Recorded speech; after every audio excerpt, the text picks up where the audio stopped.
కాబట్టి హరి ఓం. ఇప్పుడు మనం చక్కగా కార్యక్రమంలోకి ప్రవేశించేద్దాం. ఒకానొకనాడు, అంటే రేపటి రోజున సుబ్రహ్మణ్యేశ్వర స్వామి వారి ఉత్సవం మొదలు పెడుతున్నాం కదా అని నాకెందుకో పొద్దున్న శివమహాపురాణం చూస్తే ఒక విచిత్రమైన ఆలోచన, బహుశా ఈశ్వర సంకల్పముగానే కలిగిందేమో, నాకు ఒక ఆలోచన వచ్చింది. అదేమిటో, ముందు నా గురించి చెప్పి నా పెళ్ళవకుండా మా తమ్ముడికి చెప్పేద్దాం అనుకుంటున్నావా అనిపించింది. అందుకని ముందు ఇటు వచ్చాను ఇవాళ. ఓహో, ఈశ్వరుడు బహుశా నాకు జ్ఞాపకం చేసేలా ఉందని. ఒకానొకనాడు పార్వతీదేవి యొక్క చెలికెత్తెలైన జయ విజయ, అక్కడుంటే జయ విజయ, నారాయణి దగ్గరుంటే నారాయణుడి దగ్గరుంటే జయ విజయులు, అంతే తేడా. కాబట్టి జయ విజయ వాళ్ళిద్దరూ అమ్మవారితో ఈశ్వర సంకల్పం ఒక గొప్ప పని జరగాలి కాబట్టి వాళ్ళ అమ్మవారితో ఒక మాట చెప్పారు. అమ్మా, నంది ఉన్నాడు, నిన్ను వహిస్తాడు, శంకరుణ్ణి వహిస్తాడు, కానీ ఆయనకి కించిత్ శంకరుడి మాట ఔదల దాల్చడంలోనే సంతోషం ఎక్కువ. భృంగి అంతే, నీకు తెలుసుగా, అసలు కందిరీగగా తొలిచేసి ప్రదక్షిణం చేసినవాడు. మన మాటే వినేవాడు ఒకడు లేడమ్మా, ఈ మాట రాకూడదు. వాళ్ళిద్దరూ ఒకటి, పార్వతీ పరమేశ్వరులు. బహుశా అమ్మవారు కూడా ఒక కొత్త పాఠం నేర్పాలనుకుని ఉంటుంది. మన మాటే వినేటటువంటి వాళ్ళు మనకుంటే బాగుంటుందమ్మా సేవకులు. కావుననొక్క సమర్థుని శ్రీవలయ సృజించి ద్వార సీమనను నిచినన్ సేవించునతడు జాగర భావముతో నీదు సెలవు పరమేశాని. అమ్మ, ఒక్కడిని నువ్వు సృష్టించి ద్వారపాలకుడిగా పెడితే వాడు నీ మాటే వింటుంటాడు. అలాంటి వాడిని ఒకడిని తయారు చెయ్యమ్మా, మన అంతఃపురాన్ని కాపాడడానికి పనికొస్తాడు. దంపతుల్లో అలా ఉంటుందండి. అందులో వాళ్ళిద్దరూ వాగర్ధ ఇవ సంపృక్తవు వాగర్ధ ప్రతిపత్తయే. సరే, ఆ జయ విజయ చెప్పినటువంటి మాటని విన్నటువంటి పార్వతీదేవి అలాగే తయారు చేద్దాం, దానికి వచ్చిన లోటు ఉందని తన శరీరమునకు ఉన్నటువంటి మలమును ఒక నలుగు పిండిలా తీసింది స్నానం చేసేటప్పుడు.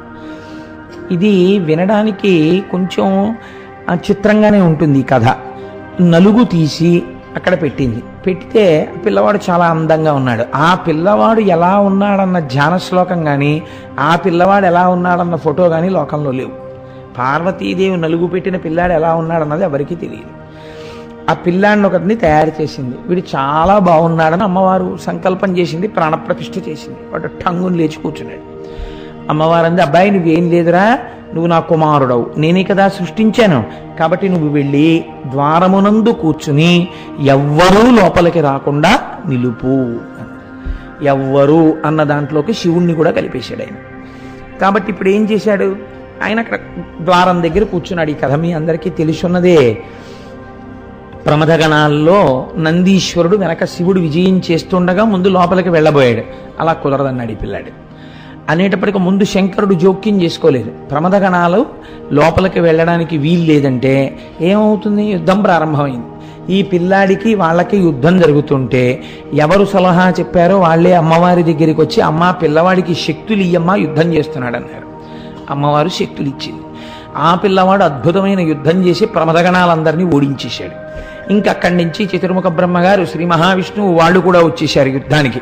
ఇదేవిడి శంకరుడికి ఇంత ఉపద్రవం వచ్చింది. వాళ్ళందరూ ఎప్పుడు ఒకటే మాట మీద ఉంటారండి, ఉన్నదొక్కటి మూడుగా కనపడాలి. మీకు ఏం చెప్పాలన్నా ఈ ముగ్గురితోనే చూపించాలి, నాలుగోవాడితో కుదరదు. ఎందుకంటే అదే మీకు పాఠం చెప్పాలి, అదే మూడుగా మారి చేసేస్తుంటుంది అలా కథని. కాబట్టి ఇప్పుడు అందరూ వస్తే శంకరుణ్ణి లోపలికి పంపించలేదు ఆయన. పంపించకపోతే శంకరుడు చేతిలో త్రిశూలాన్ని పట్టుకుని ఆయన కంఠానికి గురిపెట్టి విసిరాడు. విసిరితే ఆ కంఠాన్ని ఉత్తరించేసింది త్రిశూలం. ఆ పిల్లవాడు మరణించాడు, కింద పడిపోయాడు. కింద పడిపోయిన తర్వాత శంకరుడు లోపలికి వెళ్ళాడు. ఏదో ఇద్దరు సంతోషంగా మాట్లాడుకుంటున్న సమయంలో పార్వతీదేవి బయట పెట్టినటువంటి పిల్లవాడికి సంబంధించినటువంటి ప్రస్తావన వచ్చింది. ఆ పిల్లవాడు చనిపోయాడు, నేను త్రిశూలధారల చేత చంపేశానన్నాడు. అయ్యో అయ్యో అయ్యో, ఆ పిల్లవాడిని నేనే సృష్టించాను, వాడు నా పిల్లాడు చంపేశారా అని చెప్పి పార్వతీదేవి దుఃఖాన్ని పొందింది. ఆవిడ దుఃఖాన్ని ఉపశమింపచేయడానికి దేవతలందరూ వచ్చారు.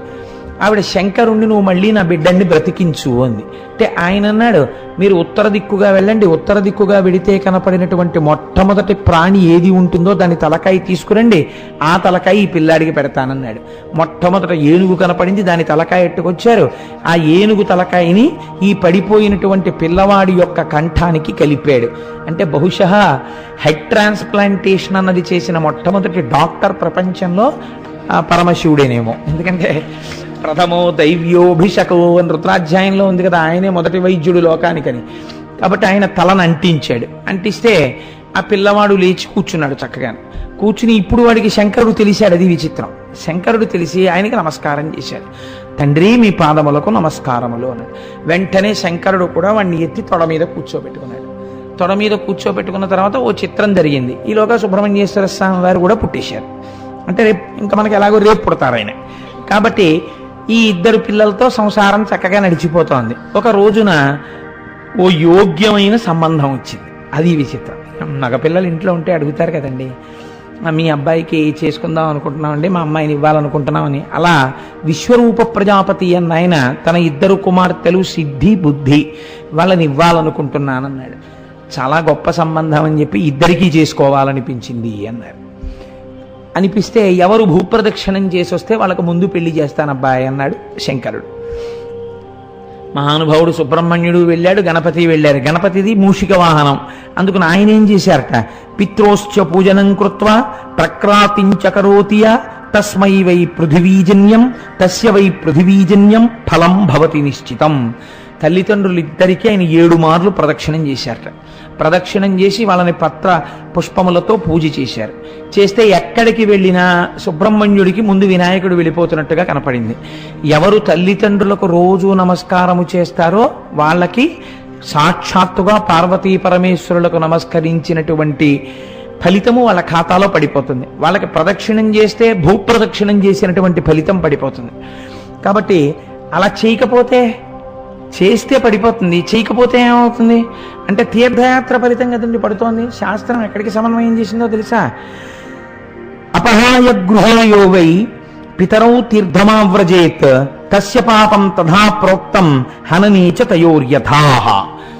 తల్లిదండ్రులు ఇంట్లో ఉండగా తల్లిదండ్రుల్ని ధిక్కరించి ఏ కుమారుడైనా, తల్లిదండ్రులంటే ఆడపిల్ల వైపు తల్లిదండ్రులు కారు, భర్త వైపు తల్లిదండ్రులు, కుమారుడు తల్లిదండ్రుల్ని ధిక్కరించి వాళ్ళ మాట వినకుండా తీర్థయాత్రకి వెళ్ళిపోతే తల్లిని తండ్రిని చంపినటువంటి పాపాన్ని వాడి ఖాతాలో వేస్తారు. తీర్థయాత్రకు వెళ్ళినటువంటి ఫలితాన్ని ఇవ్వరు.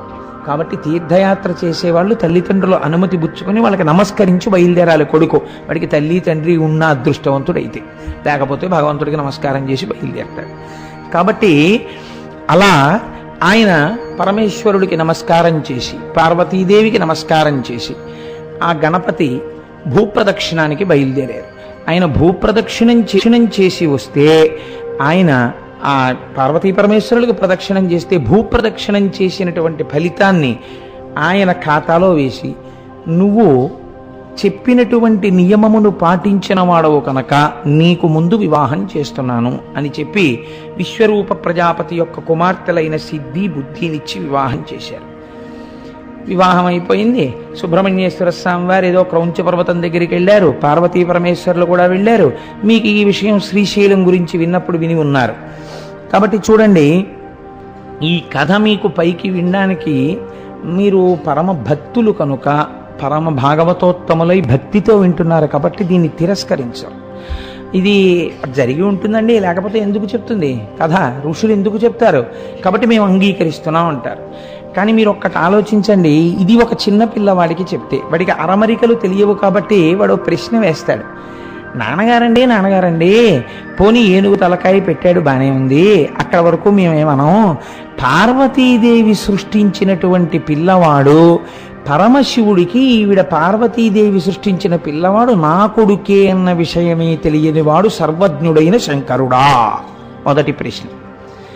2, ఒకవేళ నిజంగా త్రిశూలంతో శంకరుడు ఆయన యొక్క తలని తీసేసి ఉంటే ఏనుగు తలకాయ పెట్టడం ఎందుకు, ఆ పడిపోయిన తలకాయే అంటించచ్చు కదా? 2వ ప్రశ్న. ఒకవేళ నిజంగా ఏనుగు తలకాయే పెట్టి ఉంటే ఏనుగు తలకాయ పెట్టిన తర్వాత ఇప్పుడు తలకాయే మారిపోయింది కాబట్టి అసలు తల్లి ఎవరో కూడా తెలియని స్థితి ఆ పిల్లాడికి కలగాలి కదా. అసలు మంచి తలకాయ ఉన్నప్పుడు శంకరుడు తండ్రి అని తెలుసుకోలేని వాడు ఏనుగు తలకాయ వచ్చేటప్పటికి మాత్రం ఈయన శంకరుడు నా తండ్రిని నమస్కారం చేశాడా? ఇది ఎలా సాధ్యం? ఇది అడుగుతారు కదండి పిల్లలు. మరి దీన్ని సమన్వయం లేకుండా మీరు ఎలా ప్రతిపాదన చేస్తారు? భక్తి చేత అంగీకరించవచ్చు, దాన్ని మేం కాదనం, అది చాలా గొప్ప విషయం, అందులో మీకు అనుమానం ఉన్నా లేదంటే అందులో ఏదో సత్యం ఉంటుంది, లేకుండా ఋషులు చెప్పరు అని అంగీకరించగలిగినటువంటి వాడు మహాభక్తుడు. కానీ తెలుసుకోవడం అనేటటువంటిది జిజ్ఞాసుకి మంచి విషయం. మీరు తెలుసుకునే ప్రయత్నం చేయండి. నేను దాని గురించి కొద్దిగా సంగ్రహంగా అనగా నేను పెద్ద వివరణ లేకుండా ఆవిష్కరిస్తాను. ఎందుకంటే నాకు తెలిసి, నాకు జ్ఞాపకం ఉన్నంత వరకు నేను అనేక గణపతి నవరాత్రి సభల్లో ఈ విషయాలన్నీ స్పృశించిన వాడను కనుక. మీరు చూడండి, పార్వతీదేవి అనగా ఎవరు? పార్వతీదేవి అంటే ఆవిడ పరమ ప్రకృతి. పరమశివుడు అనగా ఎవరు? పరమ పురుషుడు. ఆయన పరమ పురుషుడు, ఈవిడ పరమ ప్రకృతి. పరమ ప్రకృతి అంటే పంచభూతాలు. పంచభూతాలు ఎవరు? అమ్మవారు. ఈ పంచభూతముల యందలి కదలిక ఎవరు? పరమేశ్వరుడు. అందుకే పూజలో చాలా గొప్ప ఉపచారంగా పేరు దేందో తెలుసా అండి? తాంబూలాంది. ఎందుకు తాంబూలానికి అంత గొప్పతనం వచ్చేసిందో తెలుసా? మీరు చూస్తుంటారు కదా, ఇక్కడ మనం సువాసిని పూజలు చేస్తే సువాసిని అందరికీ తాంబూలం ఇస్తూ ఉంటాం. తాంబూలానికి అంత గొప్పతనం ఎక్కడొచ్చిందంటే ఇందులో ఉన్నవి ఏమున్నాయి? పంచభూతాలు ఉన్నాయి. ఒకవేళ రేపు పొద్దున్న కొత్తగా ఫ్యాక్టరీలు పెట్టి ఊపిరితిత్తులు చేసేసి, గుండె చేసేసి, రక్తం చేసేసి, మాంసం చేసేసి, కొవ్వు చేసి, అస్థి, శుక్ల, మేధ అన్నీ తయారు చేసి పంచభూతాలతో ఒక శరీరాన్ని నిర్మాణం చేశారనుకోండి, దాన్ని అక్కడ పెట్టారు. ఈ శరీరము పంచభూతములతో మీరు తయారు చెయ్యగలరేమో కానీ దీన్ని మీరు కదపగలరా? చైతన్యముతో ఇది కదిలేటట్టు చెయ్యగలరా? లేదా మీరు తయారు చెయ్యకుండా ఈశ్వరుడే చేసిన శరీరంలోంచి చైతన్యము వెళ్ళిపోకుండా మీరు చేయగలరా? 1,000,000 మంది వైద్యులు కూడి వచ్చిన కాని మరణమయ్యడి వ్యాధి మాన్పలేరు. మరి ఎందుకు చచ్చిపోతున్నారు లోకంలో ఇంతమంది? ఇదే కదండి ఆశ్చర్యం. ఈశ్వర శక్తి ఇక్కడే ఉంది కదా. అందుకే పంచభూతములు పెట్టిన చైతన్యం ఎక్కడి నుంచి వస్తోందో, అది ఎలా వెళ్ళిపోతోందో ఎవ్వరికీ తెలియదు. ఈశ్వర పంచభూతముల యొక్క సమన్వయమునందు జీవోత్పత్తి చేసి చైతన్య ప్రవేశం చేయించి నడిపి చైతన్యం తీసేసే అధికారం నీది.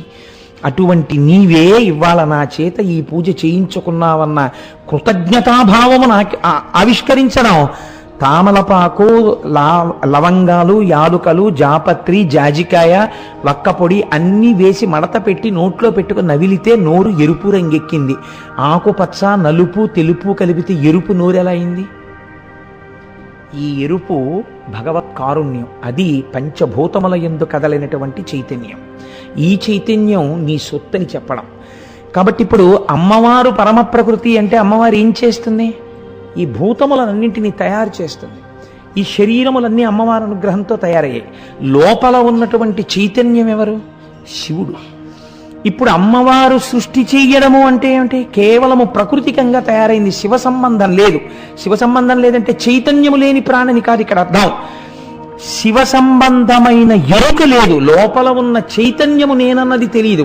పైనున్న ఇది నేననుకుంటోంది. ఇది నేనని ఎందుకు అనుకుంటోంది? 3 గుణముల చేత బంధింపబడి ఉంది. అవి సత్వము, రజస్సు, తమస్సు. ఈ 3 గుణములే ప్రకృతి యొక్క మలము. అదే అమ్మవారి శరీరంలోంచి వచ్చిన మలం. ఈ మలముతో తయారయ్యాడు ఆ పిల్లవాడు. అంటే త్రిగుణముల యందు కొట్టుమిట్టాడుతున్నవాడు, గుణాతీతుడు కాడప్పటికి. కాబట్టి ఈ తలకి ప్రకృతి తెలుసు, పురుషుడు తెలియడు, పరమపురుషుడు తెలియదు, శివుడు తెలియదు. లోపల ఉన్న చైతన్యం బయట నిలబడిన శంకరుడన్న విషయం వాడికి తెలియదు. నీలో ఉన్న చైతన్యం శివాలయంలో లింగం అని వాడికి తెలియదు. కాబట్టి ఇప్పుడు ఆయన ఏం చేశాడు? దానితోనే పోరాటం చేశాడు. ఇప్పుడు శంకరుడు దేంతో తరిగేశాడు? తల త్రిశూలంతో తరిగేశాడు. త్రిశూలం అంటే ఏమిటి? త్రైగుణ్యం శూలమే తస్య పరసు సత్యనిష్టత. ఆ పైన ఉన్నటువంటి 3 త్రిగుణములు. ఈ 3 గుణములకు ఆధారమైనటువంటి సత్యము శంకరుడి చేతిలో ఉన్న త్రిశూలము. ఆయన గుణాతీతుడు. ఎప్పుడైతే శివుడి చేతి త్రిశూలం ఆ కంఠానికి తగిలిందో త్రిగుణములకు సంబంధించినటువంటి బుద్ధి పోయింది. పోయి ఇప్పుడు ఏ తలకాయ పెట్టబడింది? గజ, ఏనుగు తలకాయ పెట్టబడింది. గజముఖము అని కదండి అంటాం. గ అంటే గతి, కదలడం. జ అంటే పుట్టడం. ఎందులోంచి పుట్టి ఎందులో కెడుతున్నాడో తెలిసిపోయింది. ఇప్పుడు అంటే ఇప్పుడు శివ సంబంధం వచ్చేసింది, ఇప్పుడు శివుడు తెలిసిపోయాడు. ఇది తెలిసిపోవడం గజముఖం. ఇప్పుడు ఈ గజముఖం వచ్చేటప్పటికి శంకరుడు తెలిసిపోతాడు కదండి, అందుకని శంకరుడికి నమస్కారం చేస్తాడు. ఇది మీరు చెయ్యవలసిన ఉపాసనా క్రమాన్ని ఆయన యొక్క మూర్తి ద్వారా లోకానికి తెలియచెప్పడం. ఇప్పుడు ఆయన ఏమిటి, పైన ఏనుగు ముఖం, ఏనుగు చాలా పెద్దది, ఏనుగు తల చాలా పెద్దది, మనిషి శరీరం చాలా చిన్నది. మనిషి శరీరానికి ఏనుగు తలకాయ, ఏనుగు తలకాయ బ్రహ్మాండాన్ని చెప్తే కిందనున్న మనుష్య శరీరం పిండాండాన్ని చెప్తుంది. బ్రహ్మాండ పిండాండముల యందు ఏమున్నాయి, అందులోనూ పంచభూతాలు ఉన్నాయి, ఇందులోనూ పంచభూతాలు ఉన్నాయి. రెండు పంచభూతములతో నిండి ఉన్నప్పటికీ రెండు లేవు, ఉన్నది ఒక్కటే. ఈ పిండాండము ఆ బ్రహ్మాండము రెండు కావు, ఉన్నది ఒక్కటే అని జీవ బ్రహ్మైక్య సిద్ధిని పొంది తత్వమసి అర్థమైతే తత్వత్వము అసి, అదే వాడై ఉన్నాడు, జీవుడే ఈశ్వరుడై ఉన్నాడు అని తెలియడమే ఏనుగు ముఖం, మనుష్యుడి తలకాయి, కంఠం దగ్గర శివానుగ్రహంతో కలవడం. కలిస్తే కదండి అప్పుడు మళ్ళీ ప్రాణం వచ్చింది. కాబట్టి తత్వమసి మహావాక్యం నడయాడితే మహాగణపతిగా తిరుగుతున్నారు. కాబట్టి ఇప్పుడు ఆయన ఎవరయ్యాడు, వినాయకుడు అయ్యాడు. వినాయకుడు అంటే వి అంటే విశిష్టమైన నాయకుడు అయ్యాడు. ఇప్పుడు మీరు ఆయన ఉపాసన చేస్తే ఆయన మిమ్మల్ని ఎక్కడికి తీసుకెడతాడు, ఆయన కూడా మిమ్మల్ని అటువంటి పదంలోకే తీసుకెడతాడు. ఇప్పుడు ఆయన దేనికి నాయకుడు, విఘ్నమునకు నాయకుడు. విఘ్నం అంటే ఏమిటి, మీరు చేద్దామన్న కార్యం జరగకుండా పోయేటట్టుగా చేసేదాన్ని విఘ్నం అంటారు. ఆ విఘ్నాన్ని తీసేస్తాడు. అంటే ఏం చేస్తాడు, మీరు ఎక్కడికి చేరాలో అక్కడికి చేర్చేస్తాడు. ఈ చేర్చేయడం చాలా గమ్మత్తైన ప్రక్రియ. మీరు గణపతి కాబట్టి పరబ్రహ్మమై ఉన్నాడు. ఈయనకి సిద్ధి బుద్ధి భార్యలు. ఎవడు బుద్ధిని ఉపయోగిస్తాడో వాడు సిద్ధిని పొందగలడు. బుద్ధి ఎవరికి ఉంది, లోకంలో ఏ ప్రాణికి లేదు, ఒక్క మనుష్య ప్రాణికే ఉంది. బుద్ధి అంటే నిశ్చయాత్మకము. మీరు బాగా గుర్తుపెట్టుకోండి, నిశ్చయము చేసేదాన్ని బుద్ధి అని పిలుస్తారు. మనకి చిత్రం ఏమిటంటే రెండు మీకు కనపడవు, ఇవే మీ జీవితాన్ని శాసిస్తాయి. మన ఏవ మనుష్యానాం కారణం బంధమోక్షయోహో.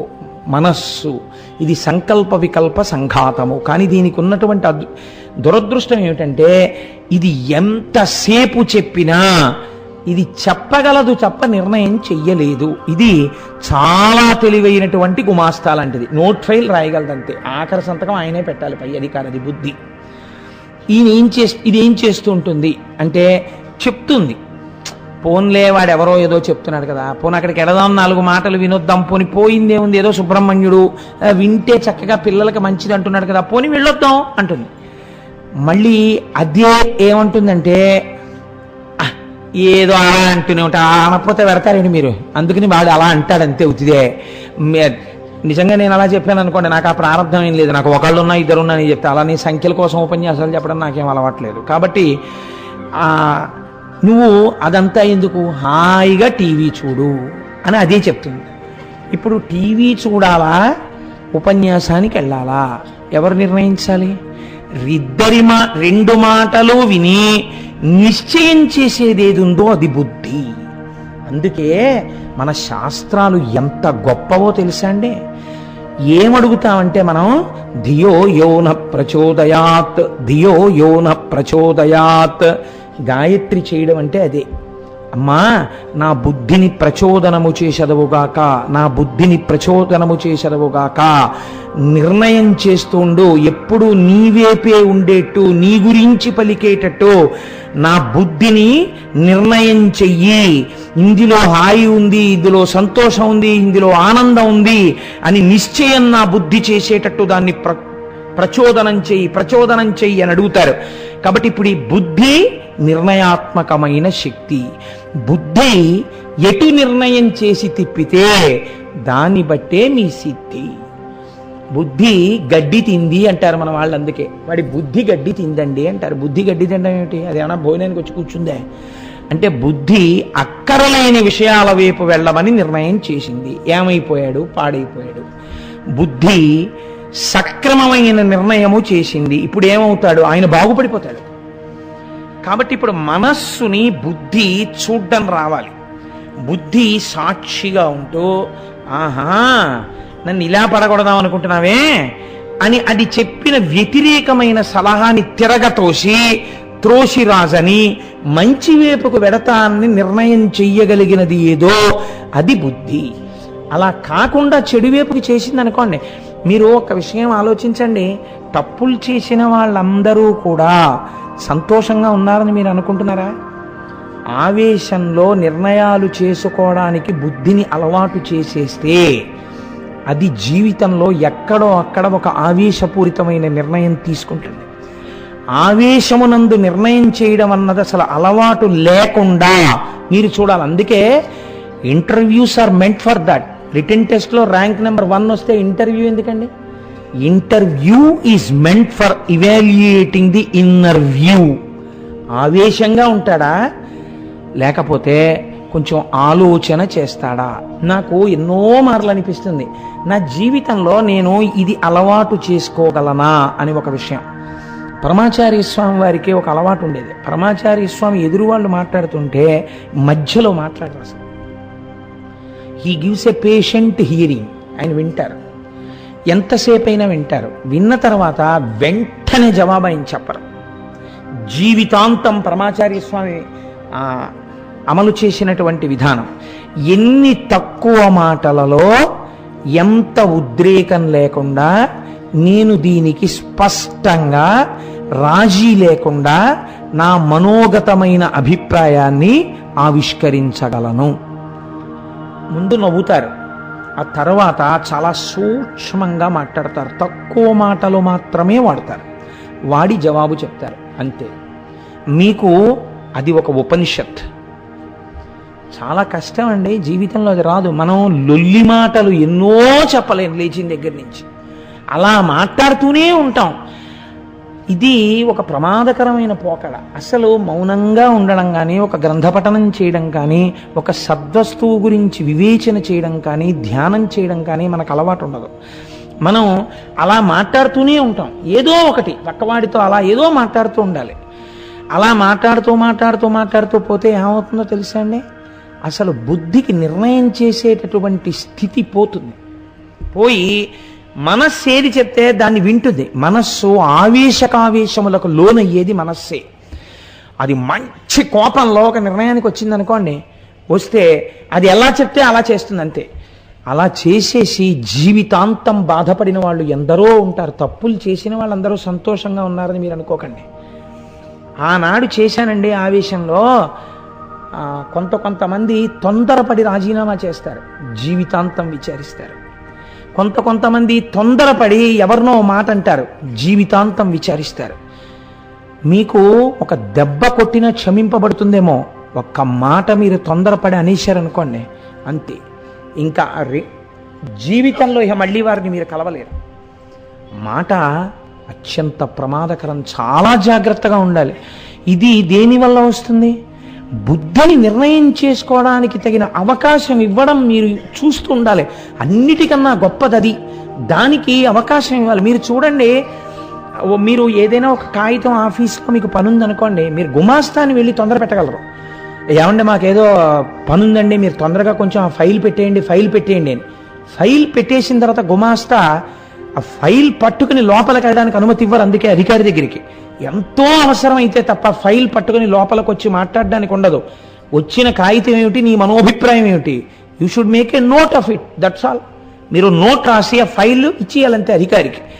అధికారి దగ్గరికి వెళ్ళి మీరు తొందరగా సంతకం పెట్టేయండి సార్ దీని మీద అంటే గెట్ లాస్ట్ అంటాడు. ఆయన వరుస క్రమంలో చూస్తాడు. ఆయనకు అనుమానం వచ్చింది అనుకోండి, కట్టేసి పక్కన పారేస్తాడు, ఇంటికి కారులో పట్టరా అంటాడు.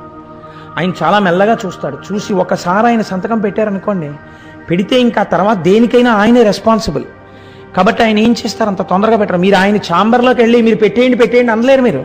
అందుకే ఆయనకు అధికారం, అందుకే ఆయనకు ఛాంబర్, అందుకే ఆయనకు అంత గౌరవం. లోపలికి వెళ్లకుండా ఓ మనిషి అడ్డు. మీ యందు కూడా ఉన్నాడు అలాంటి అధికారి, అదే బుద్ధి. మీరు బయట ఇంత గౌరవం ఇస్తున్నారే అందరికీ, మీ బుద్ధికి మీరు ఎందుకు ఇవ్వరా గౌరవం?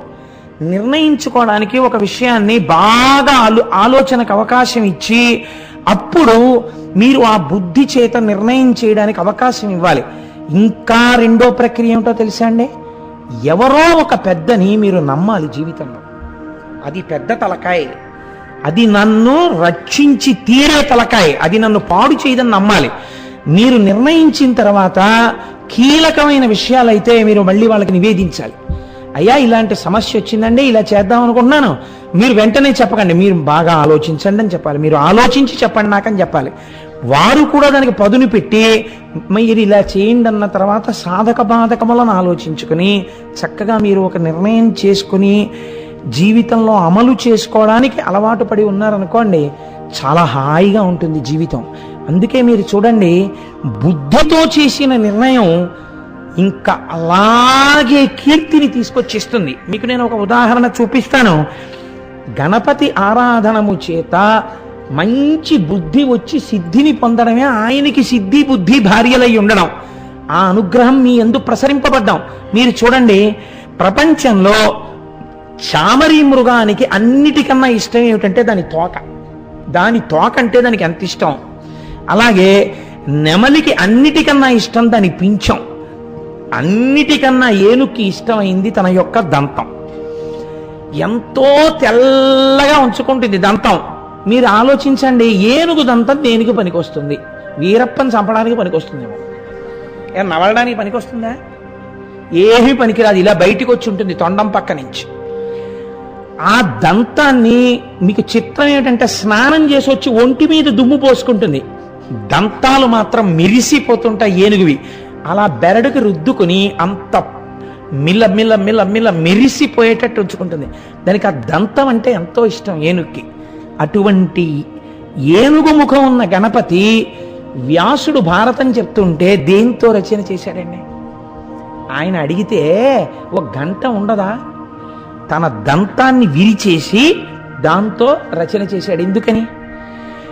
బుద్ధి తొందరగా దేనికి ఉపయోగించాలి? నీకున్నవి లోకోపకారమునకో నువ్వు ఉపయోగించాలి. ఈ భారతాన్ని రచన చేయడానికి నా దంతం ఉపయోగపడితే కొన్ని యుగాల పాటు పంచమ వేదమైన భారతం చదువుకుని లోకం ఉద్ధరింపబడుతుంది. దంతం విరిచేసి ఏకదంతం శూర్పకర్ణం లంబోదరం అని ఆయన పేరు సంపాదించాడు. ఎంత శాశ్వత యశస్సు పొందాడు. మహాభారతాన్ని రచయించిన వాడు వ్యాసుడైతే ఘంటం పట్టి రాసినటువంటి వాడు మహానుభావుడు వినాయకుడు. కాబట్టి మీకు విశిష్టమైన నాయకుడై ఉంటాడు. మీరు ఎన్ని కోణాల్లో గణపతి తత్వాన్ని ఆలోచించండి, నిప్పు రవ్వలు రేచినట్టు రేగుతాయి అందులోంచి. ఎందుకని కారణం మీరు ఎప్పుడు ఒక్కటే గుర్తుపెట్టుకోవాలి. త్రిశూలమునకు తెగి శివాజ్ఞ చేత వచ్చిన తలకాయ.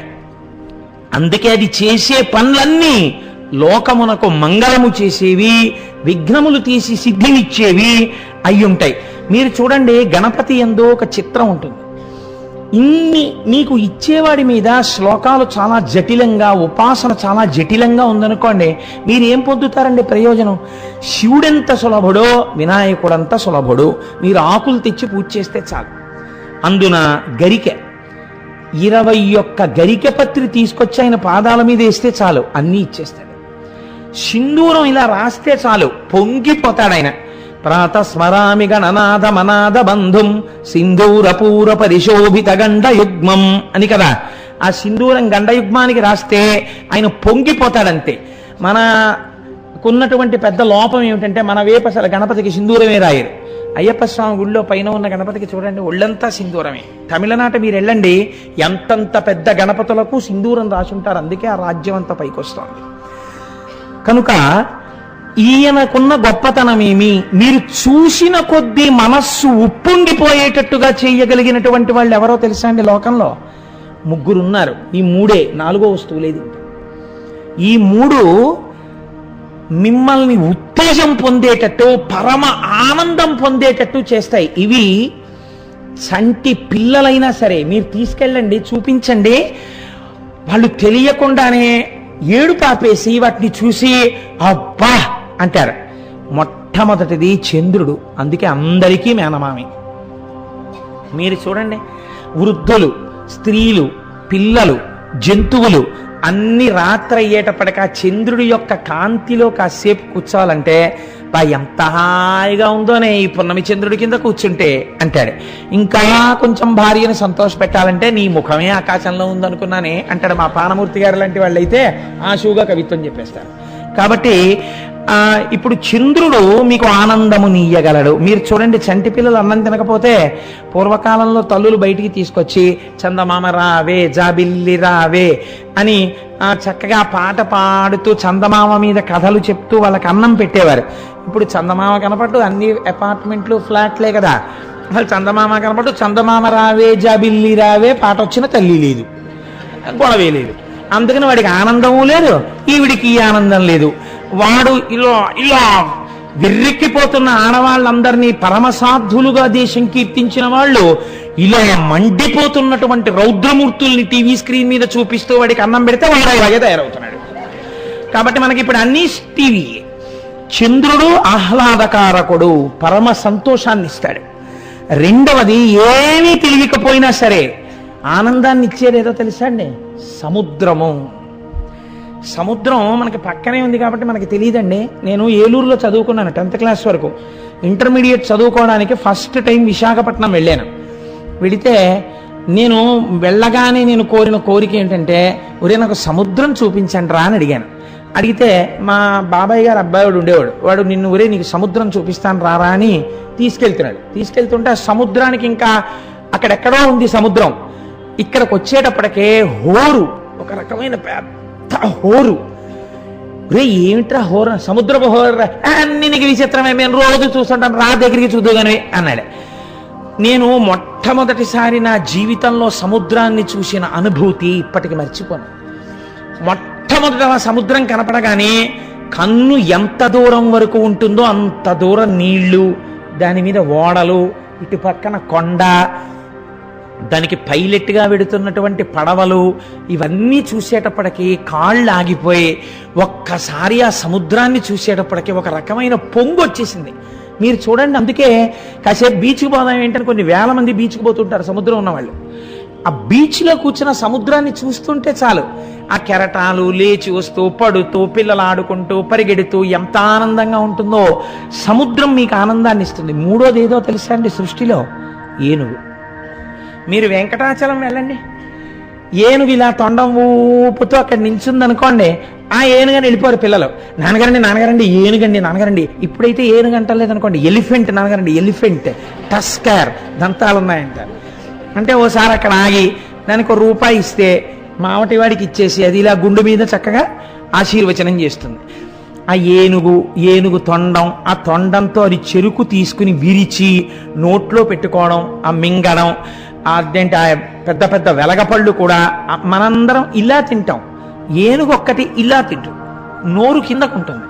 అది ఇలా ఇలా తొండం ఊపి ఇంత గడ్డి చక్కగా తీసి ఇలా సున్నా చుట్టినట్టు చుట్టి ఇలా ఇలా అండి పట్టుకుంటుంది చక్కగా, పరకలు పడిపోకుండా ఇలా ఇలా అని ఆ పరకలు పట్టుకుని ఓ కట్టలా ఎత్తి అలా నోరు తెరిస్తే ఇలా ముందుకో త్రిభుజాకారపు ప్రొజెక్షన్ ఉంటుంది, అందులోంచి నాలుక కనపడుతుంటుంది, అందులోకి అలా తోపుకుని తొండం వదిలేస్తే అని ఆ గడ్డి అంతటిని ఇలా మింగేస్తుంటే, అలా మీరు చూస్తుంటే ఏనుగు తినడం, ఏనుగు నడవడం, ఇంతంత కాళ్ళు అంతంత గోళ్ళు ఆల్చిప్పల్లాగా, దాని కుంభస్థలం, మావటి మాట వినడం, మనకి చాలా చిత్రంగా ఉంటుంది. ఏనుగుని చూస్తే చాలా సంతోషం కలుగుతుంది కదండి. అందుకని మీరు గణపతి పూజ ఏం చేయాలి? ఆయన్ని చూస్తూ కూర్చుంటే చాలు. అందుకే మీకు లోకంలో ఆబాల గోపాలం అనగా పిల్లలతో సహా ఇష్టపడే దేవతా స్వరూపాలు రెండే ఉన్నాయి. ఒకటి గణపతి, రెండు హనుమ. మీరు చూడండి, కోతి కనపడింది అనుకోండి, నాన్నగారండి హనుమాన్, నాన్నగారండి హనుమాన్ అని పిల్లలు దండం పెట్టేసి సంతోషపడిపోతారు. సుందరకాండ, హనుమంతుడి చేష్టితములు రామాయణంలో చూపిస్తుంటే, హనుమంతుడి కథలు వింటుంటే ఎంత ఇష్టమో. చిన్నతనంలో మా పిల్ల అన్నం తినకపోతే, అమ్మ అన్నం తినంటే, నాన్నగారండి ఒక్కసారి మధుబన భంజనం అనడం దానికి రాదు, నాన్నగారండి ఆ కేచిత్ పాడితే తింటాను.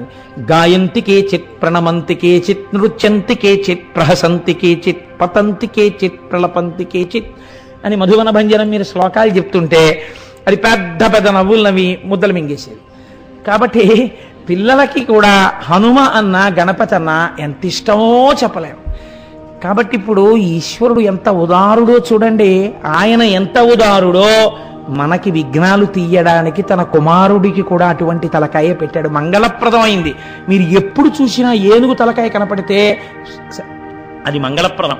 ఆఖరికి కలలోకి ఏనుగొచ్చినా సరే మంగళప్రదం. అది పరమ శుభప్రదమైనటువంటి స్వప్నం. కాబట్టి ఇప్పుడు మీరు ఆయన్ని పూజ చేయడం మీకు ఎంతో మంగళప్రదం. ఇంట్లో చక్కటి గణపతి ఫోటో ఒకటి ఉండి మీరు రోజు కాసేపు ఆ గణపతి ఫోటో వంక అలా చూస్తున్నారనుకోండి, రేపు మీకు మనవడు పుడతాడు. ఇందులో చాలా మందికి పుట్టే ఉంటారు.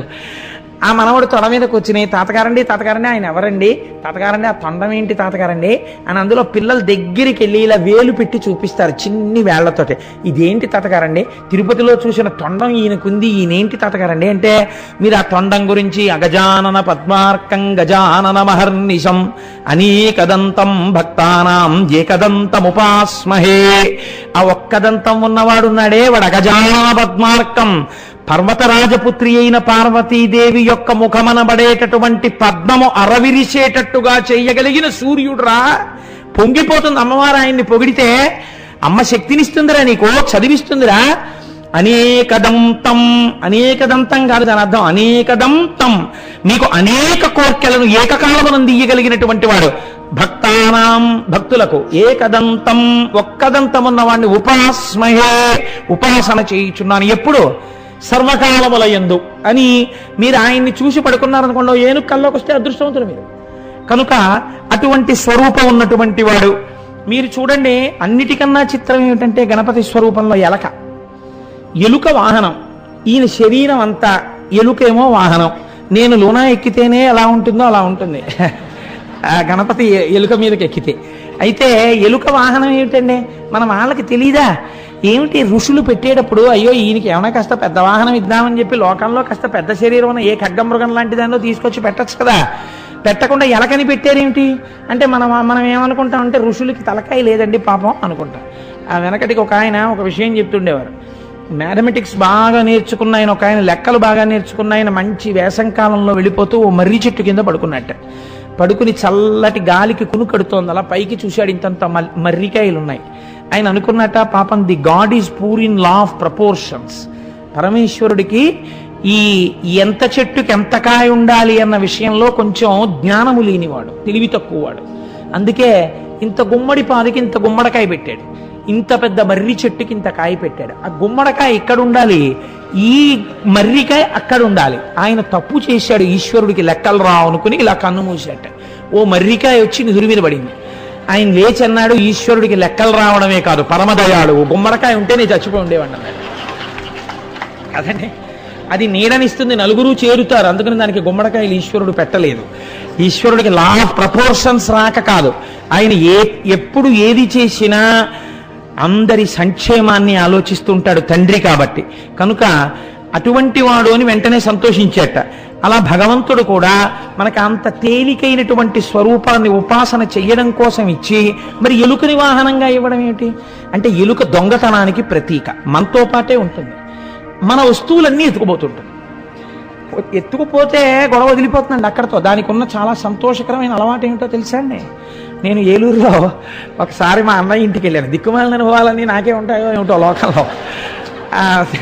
నేను మొట్టమొదటిసారి విమానం ఎక్కాను. ఒకసారి నాతో చాలా మాటలు విమానం ఎక్కడం అలవాటు అయినటువంటి మోహన్ దారు ఎక్కాను. ఎక్కితే మేమిద్దరం కలిసి హైదరాబాద్ నుంచి విశాఖపట్నంలో విమానం దిగిపోదామని బొంబాయి నుంచి వస్తూ హైదరాబాద్లో విమానం ఎక్కి విశాఖపట్నం వెళ్ళాం. ఆ విమానం విశాఖపట్నం మీద చక్కర్లు కొట్టి వెనక్కి తిరిగిపోయి అనౌన్స్మెంట్ వచ్చింది, విశాఖపట్నంలో ఎయిర్పోర్ట్ కనపట్టలేదు, అందుకని విమానం మళ్ళీ హైదరాబాద్ వెళ్ళిపోతుందని చెప్పింది. ఆయన అన్నారు, నేను ఇన్ని 100 మార్లు ఎక్కారు కానీ నాకు ఇలాంటి అనుభవం లేదు, కోటేశ్వర మొదటిసారి మీకు ఇన్ని అనుభవాలు ఏమిటన్నారు. అలా ఇలాంటివన్నీ నాకే చెప్తుంటాడో ఈశ్వరుడు. నేను ఒకసారి ఏలూరులో మా అన్నయ్య ఇంటికి వెళ్ళి వాడి ఇంట్లో అన్నం తింటే ఎక్కడ చూసినా ఇల్లు తొంగి చూస్తే ఎలకలే, దిక్కుమాలిన ఎలకల. నేను పోండే మన నేను చేస్తాయిలే అని శుభ్రంగా ఏదో నేను తినేసి మీకు అందనిస్తాను ఏమిటని నా భోజనం నేను చేసి పడుకున్నాను. పడుకున్నప్పుడు వాడు చెప్పకపోయినా గొడవ వదిలిపోయేది. వాడు అన్నాడు, ఉరాయ్ జాగ్రత్త అని రాత్రి పడుకున్నప్పుడు అన్నాడు. ఏ అన్నాను అంటే, ఎలకలు రాత్రుళ్ళు వేళ్ళు కొరికేస్తాయి రోయ్ అన్నాడు. అంటే ఇంకా చాలు, ఆ ఒక్క మాట చాలు, ఇంకేం నిద్రపడుతుంది. వెనకటికో గురువు గారు ఒకడు వచ్చి శిష్యుడు తినేస్తున్నట్ట, నాకు ఎలాగైనా సరే లబ్ధి చేకూరేటట్టుగా ఓ మంత్రం ఇవ్వండి అని. ఇంకా విసిగిపోయి, నీకో మంత్రం ఇస్తున్నాను, రోజు 108 మాటలు జపించు. 108 మాటలు జపించినప్పుడు కోతి ఒక్కసారి గుర్తొచ్చినా మంత్రం ఫలించడు. వాడికి 108 చేద్దామని కూర్చోగానే ముందు కోతే గుర్తొచ్చేది, గుర్తు రాకూడదని. కాబట్టి ఎప్పుడు ఇక గురుగారి దగ్గరికి వెళ్ళడం, నాకు ఈ కోరిక తీరలేదని. కోతి గుర్తు రాకుండా మంత్రం చేస్తే కదూ అలా. కాబట్టి ఇప్పుడు ఈ ఎలుక దొంగతనానికి ప్రసిద్ధి. దిక్కుమాల నెలకు అన్నీ ఎత్తుకుపోతూ ఉంటుంది ఆ ఇంట్లోంచి. దానికి అవసరము లేదు, అనవసరము లేదు. చిన్నప్పుడు మా అమ్మ నాగుల చవితి చేసి ఇంట్లో నాగేంద్రుడిని పెట్టి పూజ చేస్తే నాగేంద్రుడు ఎత్తుకుపోయేది. నాగేంద్రుడు ఎలకని ఎత్తుకుపోవాలి, ఎలక నాగేంద్రుడిని ఎత్తుకుపోయేది. ఆ తర్వాత ఏదో అది డ్రై అయిపోయిన తర్వాత శుభ్రంగా పాలు గీలు నాకేసి వదిలిపెట్టేస్తుండేది అనుకోండి. కాబట్టి ఎలుక దొంగతనమునకు ప్రసిద్ధి ప్రధానంగా. మన బతుకు అంతే కదండి. ఈశ్వరుడు అన్నీ ఇస్తే వాడివి కాదు ఇవన్నీ నావే అంటుండడం. కాబట్టి దొంగ బతుకు మంది. ఈ దొంగ బతుకు వేరొక దొంగ బతుకుగా మారుస్తాట ఆయన కింద చేరితే, అంటే ఆయన్ని వహించడం మొదలు పెడితే. ఏ దొంగతనం ఇస్తాట? 10 మంది హృదయాల్ని కొల్లగొట్టగలిగిన దొంగతనం పొందుతట. అంటే ఈశ్వరాభిముఖుడై భగవద్భక్తి చేత తాను మాట్లాడిన మాటలకు పరవశులై ఇంతమంది హృదయాల్ని తాను కొల్లగొట్టే దొంగ అవుతట. ఎందుకని? భగవంతుణ్ణి భరించాడు. ఇప్పుడు ఈ దొంగ ఇలాంటి దొంగగా మారుతట. ఇలా మారడానికి ఎలక విఘ్నేశ్వరుణ్ణి వహించింది. ఎలక కాదు, నువ్వు కూడా అలా వహించడం నేర్చుకో, నువ్వు కూడా 10 మంది ప్రేమని సంపాదించడం నేర్చుకో అని చెప్పడానికి. అందుకే దానికి పెద్ద పెద్ద చెవులు ఉంటాయి. చెవుల్ని చూడండి, ఏనుగు చెవుల్ని దేంతో పోలుస్తారు? విషిని కర్రలు అంటారు. లేకపోతే చాటల్లాంటి చెవులండి అంటారు. చాట ఏం చేస్తుందండి? చాట ఒక్కటే పని, దాంట్లో రాళ్ళు కలిసిపోయినటువంటి బియ్యం కానీ లేకపోతే పప్పు కానీ పోసేసి ఇలా ఇలా ఇలా ఇలా చెరిగితే వీటన్నింటినీ వదిలేసి అసలు ఏది ఉంటుందో ఆ పదార్థాన్ని వెనక్కి తీసుకుంటుంది, పొల్లు ముందుకు తోసేస్తుంది. గణపతిని నమ్మి ఆవాహన చేసి జాగ్రత్తగా ఉపాసన చేస్తే లోకంలో పొల్లు తీసేసి సారం వేపుకు మిమ్మల్ని నడిపించేస్తాడు. కాబట్టి ఆయన ఆయుధాల గురించి చెప్తే 3 రోజులు నేను దాని గురించే చెప్పవలసి ఉంటుంది. మీరు తప్పూర్వం విన్నారు. పరమభక్తిని ఇయ్యగలిగినటువంటి వాడు గండ్రగ గొడ్డలితో ఆ కర్మపాశములను తెంచి భక్తి పాశములను వేసి తన వేపుకు లాక్కోగలిగినటువంటి వాడు. గణపతి గురించి పిల్లల మనస్సు కూడా రంజిల్లిపోయేటట్టుగా ఒక ఆఖ్యానాన్ని చెప్తుంటారు పెద్దలు. నారాయణి నారాయణ కదండి, ఆవిడ అన్నగారు కదా మరి నారాయణుడు. మరి నారాయణుడు ఏమవుతాడు? వినాయకుడికి మేనమామ అవుతాడు. పిల్లలు సెలవులిస్తే ఎవరింటికి వెడతారు? మామయ్య ఇంటికే వెడతారు. మేనమామ వల్ల ముద్దు మేలైన ముద్దు తాతలకు తా ముద్దు తాను అబ్బాయి. మేనమామ గారి ఇంట్లోనే తాతగారు కూడా ఉంటారు. అందుకని అమ్మాయి పిల్లలు అక్కడికి వెడితే ఇన్నాళ్ళకి అమ్మాయి పిల్లలు వచ్చారని తాతగారు మేనమామ పొంగిపోయి ఆదరించి సంతోషిస్తారు. కాబట్టి మామయ్య ఇంటికి వెళ్ళాడు రోజున. పెడితే పాపం ఏదో శ్రీ మహావిష్ణువు పనిలో ఉన్నారు. ఆయన పనిలో ఉండి ఏదో ఒక్కసారి ఆ చక్రం అక్కడ పెట్టారు. ఈయన ఏం చేశాడు? అటు ఇటు చూసి ఇదేదో బాగానే ఉందని తొండంతో తీసి అలా నోట్లో పెట్టుకుని గుటుక్కుని మింగేశాడు. ఆ చక్రం లోపలికి వెళ్ళిపోయింది. ఆయన అట్నుంచి వచ్చి ఇట్నుంచి వచ్చి గబుక్కులను రాక్షస సంహారం చేయడానికి ఎక్కడుంది చక్రం అని వెతికారు, కనపట్టలేదు. ఈయన నవ్వుతున్నారు కూర్చుని. అమ్మమ్మమ్మ పిడుగా మింగేశాడు రా మేనల్లుడు, ఎలా ఈ చక్రం తెప్పించడం అని చూశారట. చూసి మేనల్లుడు కొట్టలేరు, తిట్టబోతే అక్క కూతురు, కొట్టబోతే గర్భిణి, అలాంటి చందం అయిపోయింది ఆయనకి. అందుకని పాపం ఇప్పుడు ఆయన ఏం చేయలేక 4 చేతులతో 2 చెవులు పట్టుకుని గుంజీలు తీశారట వినాయకుడి ముందు. గుంజీలు తీయడం అంటే ఏమిటో వినాయకుడు చూడలేదు అప్పటిదాకా. మొట్టమొదటిసారి మామయ్య గుంజీలు తీస్తుంటే చెవులు పట్టుకుని, మామయ్య అదేంటి ఆ లేవడం ఏంటి, కూర్చోవడం ఏంటి, ఆ చెవులు అట్టుకోవడం ఏమిటని పొర్లి పొర్లి నవ్వడం మొదలెట్టేట కింద పడి. ఈ నవ్వడంలో హుప్ అన్నాడు. ఒక్కసారి ఆ చక్రం బయటికి పడిపోయింది. గభాలను శ్రీ మహావిష్ణువు గుచ్చేసుకున్నారు. అందుకని మేనమామ నాట పట్టించిన వాడు అని ఆయనకు ఒక పేరు. పిల్లలు చాలా సంతోషంగా వింటారండి గణపతి కథలు మీరు చెప్తే. అలాగే మనకి తమిళనాట ఒక విచిత్రమైనటువంటి వృత్తాంతం చెప్తుంటారు. అక్కడ అవ్వయ్యార్ అని ఒక వృద్ధురాలు. అవ్వయ్యార్ గురించి చంద్రశేఖర పరమాచార్య స్వామి ఎక్కువ మాట్లాడుతుంటారు. అవ్వయ్యార్ గణపతి ఉపాసన చేసేది. ఆవిడ ఉపాసన చేసేటప్పుడు ఆ అవ్వయ్యార్ వినాయకుడిని పూజ చేస్తోంది. ఈలోగా రాజుగారు, చేరరాజుగారు అనబడేటటువంటి ఆయన, సుందరమూర్తి అనబడేటటువంటి ఒక నాయనారు వచ్చి, మేము కైలాసం వెళ్ళిపోతున్నాం గుర్రాల మీద, నువ్వు వస్తావా అలా తీసుకుపోతావు అన్నారు. అంటే ఆవిడంది, నేను రాను, నేను వినాయకుడు పూజ చేసుకుంటున్నాను, నాకు కైలాసం కన్నా వినాయకుడి పూజ ఎక్కువ, మీరు వెళ్ళిపోండి అండి. వాళ్ళు వెళ్ళిపోయారు. ఈవిడ పూజ అయిపోయింది. ఆ తర్వాత పాపం ఈవిడ కాళ్ళు చాపుకుని అవ్వ కదా అనుకుంది, అయ్యో వాళ్ళు కైలాసం తీసుకెళ్తానంటే వెళ్లకుండా మానేశాను, ఈ పాటికి చక్క కైలాసంలో ఉందని శంకరుడి కొలువులో ఇక్కడ ఉండిపోయాను అనుకుంది. ఉపాసన చేసిన గణపతి ఉన్నారు కదా, ఆయన గభాలన వచ్చి ఓ ఘీంకారం చేసి తొండంతో ఆవిడ్ని చుట్టి పట్టుకుని ఇక్కడి నుంచి తొండం ఎత్తి అక్కడ కైలాసంలో కూర్చోబెట్టారు.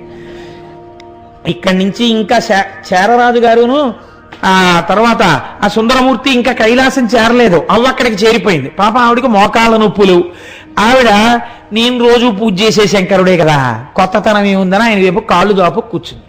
పార్వతీదేవికి కొంచెం బాధేసింది. ఏమిటి బొత్తిగా అలా ఆయన లోక పూజితుడు మా ఆయన ఇలా కాళ్ళు దాపు కూర్చుంది ఏమిటి అవ్వ అని చెప్పి చెలికెత్తిని పిలిచి చెవిలో చెప్పింది.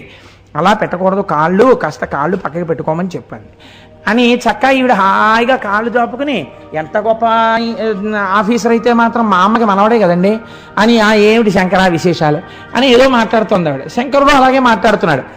ఈ చెలికెత్త వెళ్ళి చెవులో చెప్పింది, అమ్మ కాళ్ళు కొంచెం అటు పక్కకి పెట్టుకోండి. ఏ అంది ఆవిడ. అంటే ఎదురుగుండా స్వామి ఉన్నారు కదమ్మా, అలా పెడితే బాగుండదు. ఓహో, అయితే శంకరుడు లేని వైపుకి నువ్వే పెట్టు నా కాళ్ళు అని. ఓన్లే ముసలావిడ ఎందుకు వచ్చిందని చెప్పి ఆవిడే కాళ్ళు అట్టుకుని అటు తెప్పింది. ఈ కాళ్ళు ఇటు తిరుగుతుంటే శివుడు తిరిగిపోయాడు. ఈవిడ పెట్టి పాపం చెలికెత్తి ఇటు వచ్చింది, శివుడు అటున్నాడు. ఇదేంటి అటున్నాడని చెప్పి మళ్ళీ కాళ్ళు తిప్పింది, మళ్ళీ శివుడు అటు వెళ్ళిపోయాడు. కాసేపు ఆగి శివుడు అన్నాడు, ఏమిటి ఎంతసేపు తిప్పేస్తావు నన్ను ఇలాగన్నాడు. అంతటా శివుడున్నాడని అవ్వయారు నమ్మింది. అందుకే శివుడు లేని దిక్కు కాళ్ళు ఎక్కడ పెట్టాలంది. ఆ భక్తి కలిగాక పెట్టాలి, అంతేగాని అవ్వయారు చేసింది మేము చేస్తామని చేయకూడదు. కాబట్టి అటువంటి తల్లి అవ్వయార్. కాబట్టి మనకి తమిళ దేశమునందు ఇటువంటి స్థితిని పొందినటువంటి వాడు అని గణపతి గురించి అనేక విషయాలు చెప్తూ పెద్దలు పరమాచార్య స్వామి వారు చెప్పినటువంటి ఒక మాట నాకు జ్ఞాపకానికి వస్తోంది. ఆయన అంటారు, పశ్యేయమే కస్య కవేః కృతించేత్ సారస్వతం కౌశమమైమిరిక్తం అంత ప్రవిశ్యాయమవేక్షితశ్చేత్ కోణే ప్రవిష్టా కవికోటిరేష. ఒక ఆయన సమస్త వాంగ్మయాన్ని చదివేశాట, కావ్యాలన్నీ చదివేశాడు, పురాణాలన్నీ చదివేశాడు, అన్నీ చదివేశాడు. చదివేశాక ఆయనకు ఓ విచిత్రమైన ఆలోచన వచ్చింది. అరే నేను ఇవన్నీ చదివేశాను తీసుకొచ్చి, పాపం సరస్వతీదేవి యొక్క కోశాగారం ఖాళీ అయిపోయి ఉంటుంది. మరి నేను అన్నీ పట్టుకొచ్చి చదివేశాను కదా, ఇప్పుడు సరస్వతీదేవి దగ్గర ఏం లేవు కావ్యాలని అనుకుని తన ఉపాసనా బలంతో ఒక్కసారి అమ్మవారికి క్షమార్పణ చెప్దామని అమ్మవారి కోశాగారంలోకి వెళ్ళి తొంగి చూసేట. తను ఎన్ని చదివాడో దానికి 1,000,000 రెట్ల కావ్యాలు పురాణాలు ఇంకా ఆవిడ కోశాగారంలో అలా పడే ఉన్నాయి. నువ్వెన్ని చదివితే పూర్తయిపోయినట్టు? చదివితే పూర్తయిపోవు కదా, అమ్మవారి యొక్క కోశము ఎప్పుడూ నిండే ఉంటుంది. అలా మీరు వినాయకుడి గురించి ఎంత చెప్పినా ఇంకా మిగిలిపోతూనే ఉంటుంది. ఎందుచేత ఆయన యొక్క గొప్పతనం అటువంటిది. ఆయన సాక్షాత్తు పరబ్రహ్మము, ఏదైనా ఇయ్యగలడు. విచిత్రం ఏమిటంటే సవితి తిథి ఆయనకి చాలా ఇష్టమైనటువంటి తిథి. ఇవాళ మనం ఇప్పుడు చెప్పుకున్న తిథి ఏమిటి? సవితి తిథి. సవితి తిథి నాడు శివపురాణాంతర్గతంగా మనం వినాయకోత్పత్తిని గురించి ఇవాళ మాట్లాడుకున్నాం. ఇది కూడా ఈశ్వర సంకల్పమే. అలా సవితి నాడు ఎవరైనా వినాయకుడు గురించి ప్రత్యేకం వింటే, విద్యార్థియగు వాడు విద్యను చెందు, ద్రవ్యార్థియవు నతడు ద్రవ్యంబు చెందు, కన్యార్థియగు వాడు కన్యను పెండ్లాడు, పుత్రార్థియగు వాడు పుత్రులగును, భోగార్థియగు వాడు భోగములం చెందు, మోక్షార్థియగు వాడు ముక్తి నొందు, రాజ్యార్థియగు వాడు రాజ్యమార్జించు, యశోర్ధియవు నాతడు యశముబడయు, రుగ్నుడై కుందునట్టి వాడారోగ్యమందు, రుణభరాక్రాంతుడొందును రుణ విముక్తి, గొప్ప ఇక్కట్టులందు గగ్గోలు పడెడువాడు నిర్వృత్తి చెందును వాస్తవంబు. ఎవరు వినాయకుని యొక్క వృత్తాంతాన్ని చవితినాడు చేతులొగ్గి నమస్కరించి వినాయకోత్పత్తి గురించి వింటున్నారో, పరమ భక్తితో ఆ స్వామికి ఒక్కసారి నమస్కారం చేస్తున్నారో, ఇవాళ అనుకోకుండా శివపురాణాంతర్గతంగా చవితి తిథి నాడు మీరు వినాయకోత్పత్తి గురించి విన్నారు కనుక నేను మీ సౌకర్యం కోసం ఇవాళ ఒక్క 10 నిమిషాల ముందే నా ఉపన్యాసాన్ని పూర్తి చేస్తాను. మీ అందరూ ఇవాళ ఒక్కసారి పైన సింధూరార్చన చేయబడిన ప్రతిష్ఠ చేయబడిన గణపతి ఉన్నారు. మీకు సర్వ అభ్యున్నతులు కలగాలని నేను మనసారా భగవంతుణ్ణి ప్రార్థిస్తాను. చక్కగా మీరందరూ ఇవాళ ఒక్కసారి గణపతి దర్శనం చేసుకుని గృహోన్ముఖులు కండి. మీ అందరి సౌకర్యం నిమిత్తం నేను జ్ఞాపకం పెట్టుకుని ఒక 1/2 గంట ముందే నా ఉపన్యాసాన్ని పూర్తి చేస్తాను. లేకపోతే అర్థం లేదు. ఒక మంచి విషయాన్ని విని దర్శనాన్ని వదులుకోకూడదు కదా. కాబట్టి దర్శనం చేసుకుని వెళ్ళండి. కాబట్టి ఎవరెవరు ఏది కోరుకుంటున్నాడో విద్యార్థికి విద్య వస్తుంది, ద్రవ్యార్థికి ద్రవ్యం వస్తుంది, కన్యార్థికి కన్య దొరుకుతుంది, పుత్రార్థికి పుత్రుడు పుడతాడు, భోగార్థి అయిన వాడికి భోగాలు కలుగుతాయి, మోక్షార్థికి మోక్షం దొరుకుతుంది, రాజ్యార్థికి రాజ్యం దొరుకుతుంది, కీర్తి కావాలన్న వాడికి కీర్తి వస్తుంది, ఆరోగ్యము కుదుట పడక చాలా ఇబ్బందులు పడుతున్న వాళ్ళకి ఆరోగ్యము కలుగుతుంది, రుణభారంతో ఉన్న వాడికి రుణం తొలుగుతుంది, ఇక్కట్టులలో ఉన్న వాడికి ఇక్కట్టులు తొలగిపోతాయి. గణపతి యొక్క దర్శనము చేత, గణపతి యొక్క అనుగ్రహము చేత, గణపతి యొక్క కథని వినడం చేత సమస్తము సమకూరుతాయని పెద్దలు మనకి ఫలశ్రుతిని వివరణ చేసి ఉన్నారు. కాబట్టి అంత గొప్ప స్వరూపము ఆ గజానన స్వరూపము. కాబట్టి ఇవాళ మనం శివ కుటుంబంలో ఒక ప్రధానమైనటువంటి మూర్తిని గురించి ప్రస్తావన చేసుకునే అదృష్టాన్ని పరమేశ్వరుడు మనకిచ్చాడు. మీరు చూడండి, చాలా ప్రధానమైనటువంటి మూర్తులలో ఈశ్వరావతారముల యందు కాలభైరవ అవతారం ఒకటి, చాలా గొప్ప అవతారం. ఇది మీరు అందుకే కాశీ వెళ్ళడం ఎంత గొప్పదో, కాశీ వెళ్ళి వచ్చిన వాళ్ళు కాలభైరవ పూజ అని తప్పకుండా చేస్తారు. మా ఇంట్లో కాశీ సంతర్పణ చేస్తున్నామండి, మీ అందరూ రండి అని పిలిచి చిట్ట చివర ఏం చేస్తారంటే ఒక గారెల మాల గుచ్చి ఆ గారెల మాల తీసుకెళ్ళి ఒక భైరవుడి మెళ్ళో, అంటే ఒక కుక్క మెళ్ళో వేస్తారు. వేసి కుక్కని పూజిస్తారు ఆ రోజున. కాబట్టి ఈ కాలభైరవ స్వరూపం అన్నదేది, ఎందుకు వచ్చింది, ఏ పరిస్థితులలో వచ్చింది, ఎటువంటి స్థితిలో వచ్చింది, దాని గురించి వింటే ఎంత అభ్యున్నతి కలుగుతుంది, ఎంత గొప్పతనం కలుగుతుంది. 4 ముఖాలు 4 వేపులకి పైన ఒక ముఖం. శంకరుడికి ఇప్పుడు సజ్జోజాత అఘోర తత్పురుష వామదేవ ఈశానములన 5 ముఖాలు ఎలా ఉంటాయో అటువంటి 5 ముఖాలతో ఉండేవాడు ఆయన. ఈ 5 ముఖాలతో ఋషుల వంక చూస్తూ అన్నాడు, నేనసుడీ జగంబులకు నిక్కపు కర్తను ఈశ్వరుండను, నేను సమస్త శక్తులకు నిర్మి ప్రవర్తకుడన్, నివర్తనంబేనయనర్తు పుట్టుటయు నీగుటయన్నది నేనిరుంగా, ఎందేన అనశ్వరంబైన ఈశ్వరతత్వము నిద్దమానసుల్. అదేమిటయా, బ్రహ్మం ఎవరని అడుగుతారేంటి? నేనే బ్రహ్మము. దీన్ని మీరు లోపలికి తీసుకెళ్ళి ఆలోచించాలి. మనం ఏమంటాం, మా అబ్బాయినండి. ఏది మీ అబ్బాయికి చర్మము కాని, రక్తము కాని, మాంసము కాని, కొవ్వు కాని, అస్థి కాని, శుక్ల కాని, మేధ కాని నువ్వు తయారు చేసింది ఉందా? అందులో ఈశ్వరుడు నిర్మించాడు. అది ఈశ్వరానుగ్రహం. నీకో కొడుకు, ఈశ్వరానుగ్రహం నీకో కూతురు. ఇది నా ఇల్లు అంటాడు. అందులో ఉన్నటువంటిది ఏది నీది? నీరు నీదా? సిమెంటు నీదా? అందులో ఉన్నటువంటి అంటుకోగలిగినటువంటి శక్తి నీదా? ఒక ఇనుము సిమెంటుతో కలిసి ఒక స్లాబ్ అయ్యే శక్తి నీదా? ఏది నీది? ఈశ్వరుడు ఇచ్చాడు. మరి నా డబ్బు అండి, నీ డబ్బు సంపాదించడానికి నీకు శక్తిని ఎవడిచ్చాడు? ఈశ్వరుడు ఇచ్చాడు. నువ్వు ఉన్నావు భవతి మంగళం, నువ్వు గృహప్రవేశం చేయడానికి ఎవరిచ్చారు? వాడు నీలో ఉండబట్టి నువ్వు శివమై ఉన్నావు. నీదేమిటి? అన్ని నాది నాదంటావే, అన్ని నేను సృష్టించాను, నేను కొన్నాను, నేను పెట్టానంటావే. ఈ అనే ప్రకృతికి బ్రహ్మ అని పేరు. కాబట్టి ఇప్పుడు దారి తప్పిన బ్రహ్మ ఇది.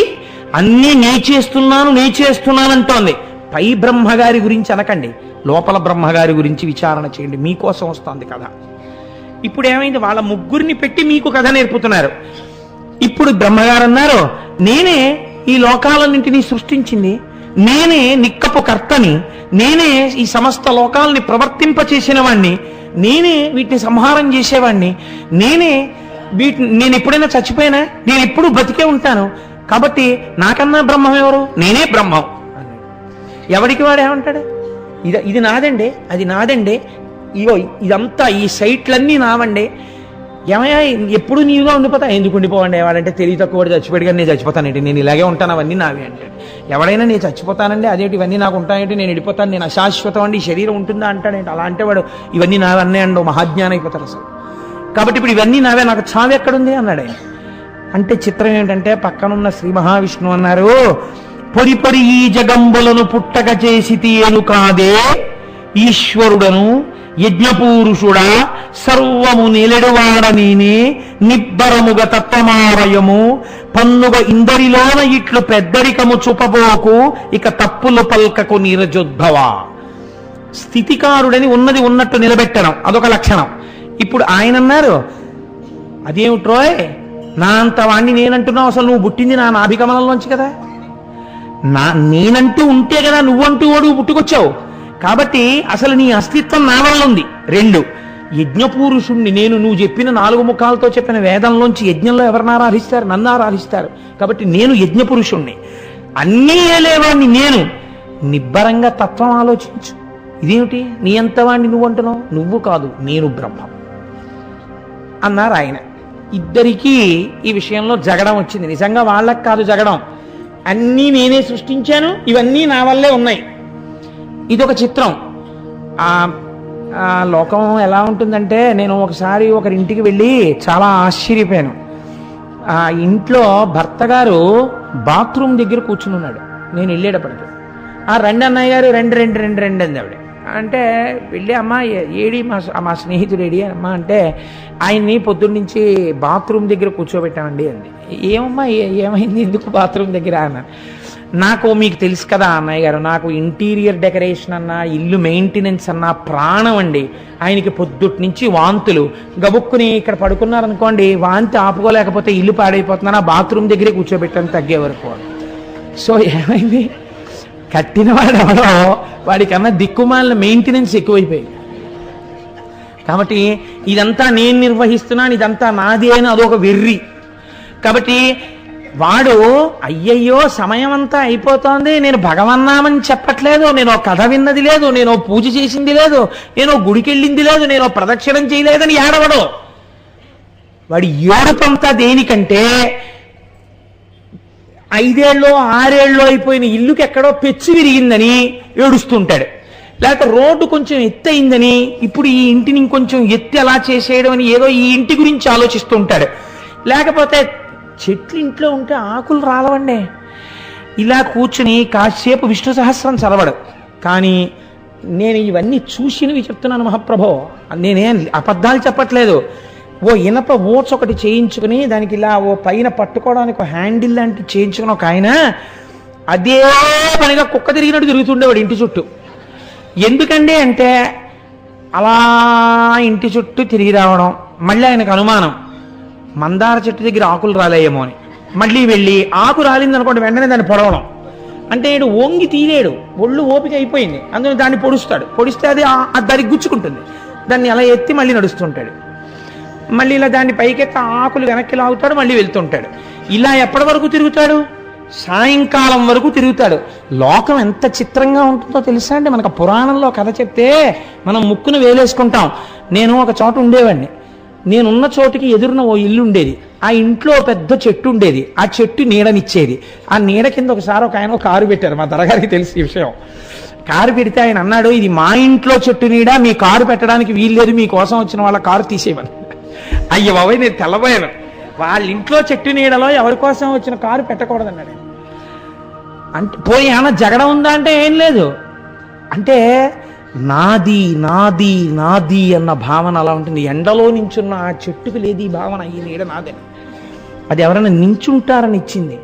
ఆ నీడ మీద యాజమాన్యం వహిస్తాడు ఒక్కొక్కడు. ఎంత విచిత్రంగా ఉంటుందో చూడండి లోకం. అందుకొచ్చేయండి పురాణాలు. అక్కడ జరిగిందనకండి, వాళ్ళని చూసినా కూడా ఎందుకు, వాళ్ళందరూ పరబ్రహ్మాలు, వాళ్ళకి కాదు అజ్ఞానం, ఇక్కడుంది అజ్ఞానం.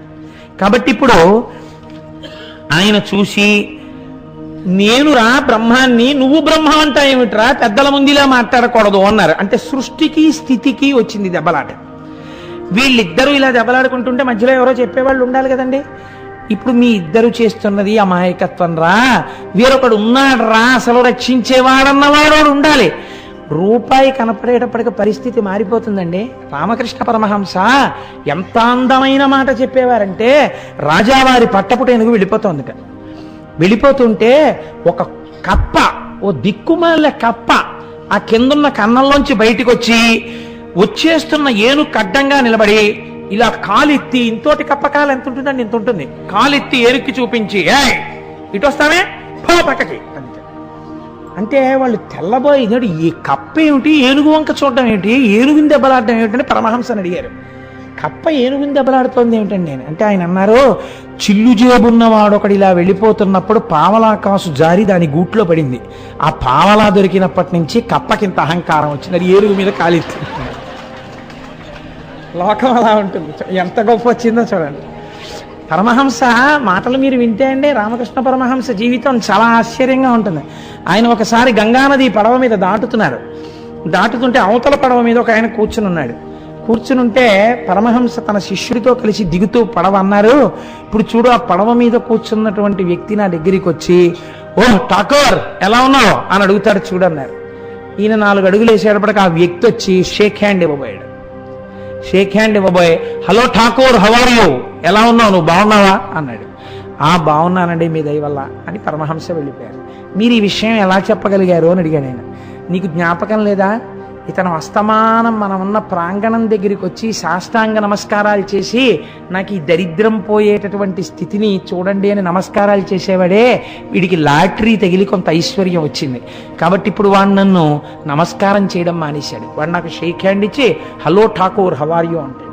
వెనక డబ్బు ప్రభావం. కాబట్టి ఎక్కడదండి కథ, అక్కడదా ఇక్కడదా? ఇక్కడి కదా అక్కడదిగా చెప్తారు. అందంగా చెప్పడంలో గమ్మత్తు అక్కడుంది. ప్రతిబింబం నచ్చలేదనుకోండి, మీ ప్రతిబింబం దేని దిద్దాలి? బింబాన్ని దిద్దాలి. ప్రతిబింబం బాగోలేదని అద్దంలో కనపడిన దానికి బొట్టెట్టి ఉపన్యాసానికి వస్తే మీకు బొట్టు ఎక్కడ ఉంటుంది? మీరు బొట్టెట్టుకుంటే ప్రతిబింబానికి బొట్టు ఉంటుంది. మీరు ఈ కథ విని మీ బింబాన్ని దిద్దుకోవాలి, అది ప్రయోజనం. కాబట్టి ఇప్పుడు ఈ సంగ్రామం జరుగుతుంటే మనం ఎందుకు చెప్పడం? వేదాల్ని పిలుద్దాం, వేదాలు చెప్తాయని ఋగ్వేదాన్ని పిలిచారు. ఓ ఋగ్వేదమా, ఎవరు పరబ్రహ్మము చెప్పు. శృతి ప్రమాణం కదా మనకి. అంటే ఋగ్వేదం అంది యదంతస్థాని భూతాని యతసర్వం ప్రవర్తతే యదాహం పరమం తత్వం సరుద్రస్త్వేక ఏవహి అంది. ఈ సమస్తమునకు సృష్టికర్త ఏ మహానుభావుడు సృష్టి చెయ్యాలని సంకల్పం చేసినప్పుడు మొట్టమొదట నారాయణుడు జన్మించాడో, ఎవడు చిట్ట చివర ఈ లోకాల్ని తనలోకి తీసుకుంటున్నాడో ఆ పరమశివుడు పరబ్రహ్మము అంది. నీకు తెలియదు అవతల బాగున్నారు. యజుర్వేదాన్ని పిలిచి యజుర్వేదాన్ని అడిగారు, నువ్వు చెప్పు అన్నారు. యో యజ్ఞైరఖిలైరీశో యోగేన చ సమిజ్యతే ఏన ప్రమాణం ఖలునః స ఏకః సర్వదృక్శివః. అసలు నిజంగా యజ్ఞం లోపల కదా జరగాలి.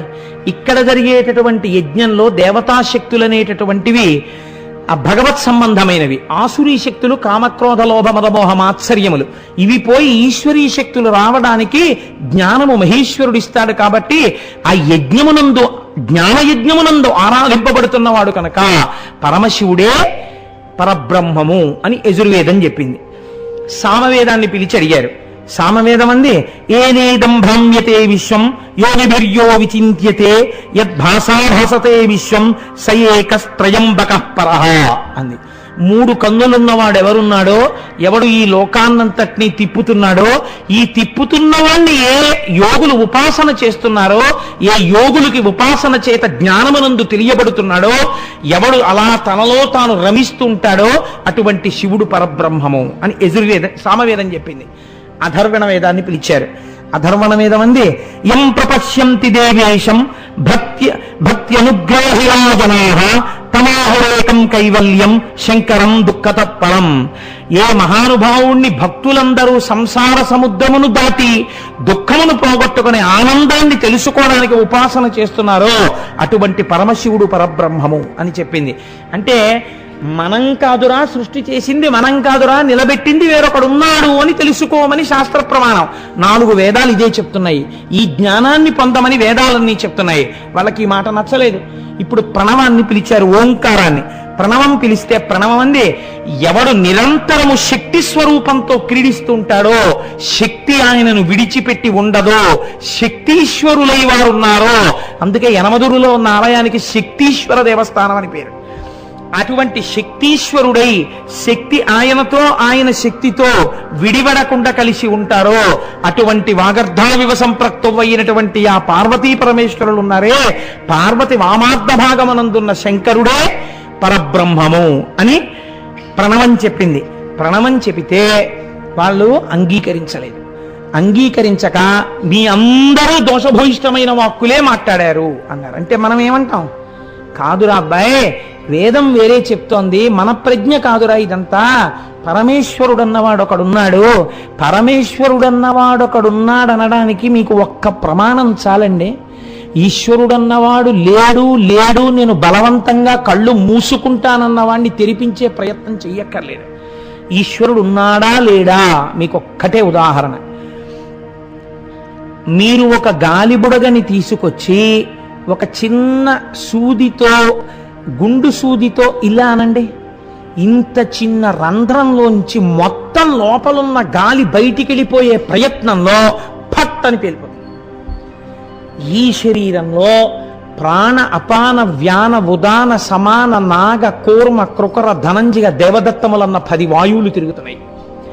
10 వాయువులు తిరుగుతున్నటువంటి ఈ శరీరంలో 9 కన్నాలున్నాయి, 2 కళ్ళు, 2 ముక్కులు, 2 చెవులు 6, నోరు 7, మలద్వారం 8, మూత్రద్వారము 9. ఇది కాకుండా స్వేదరంధ్రాలు ఎన్ని ఉన్నాయో.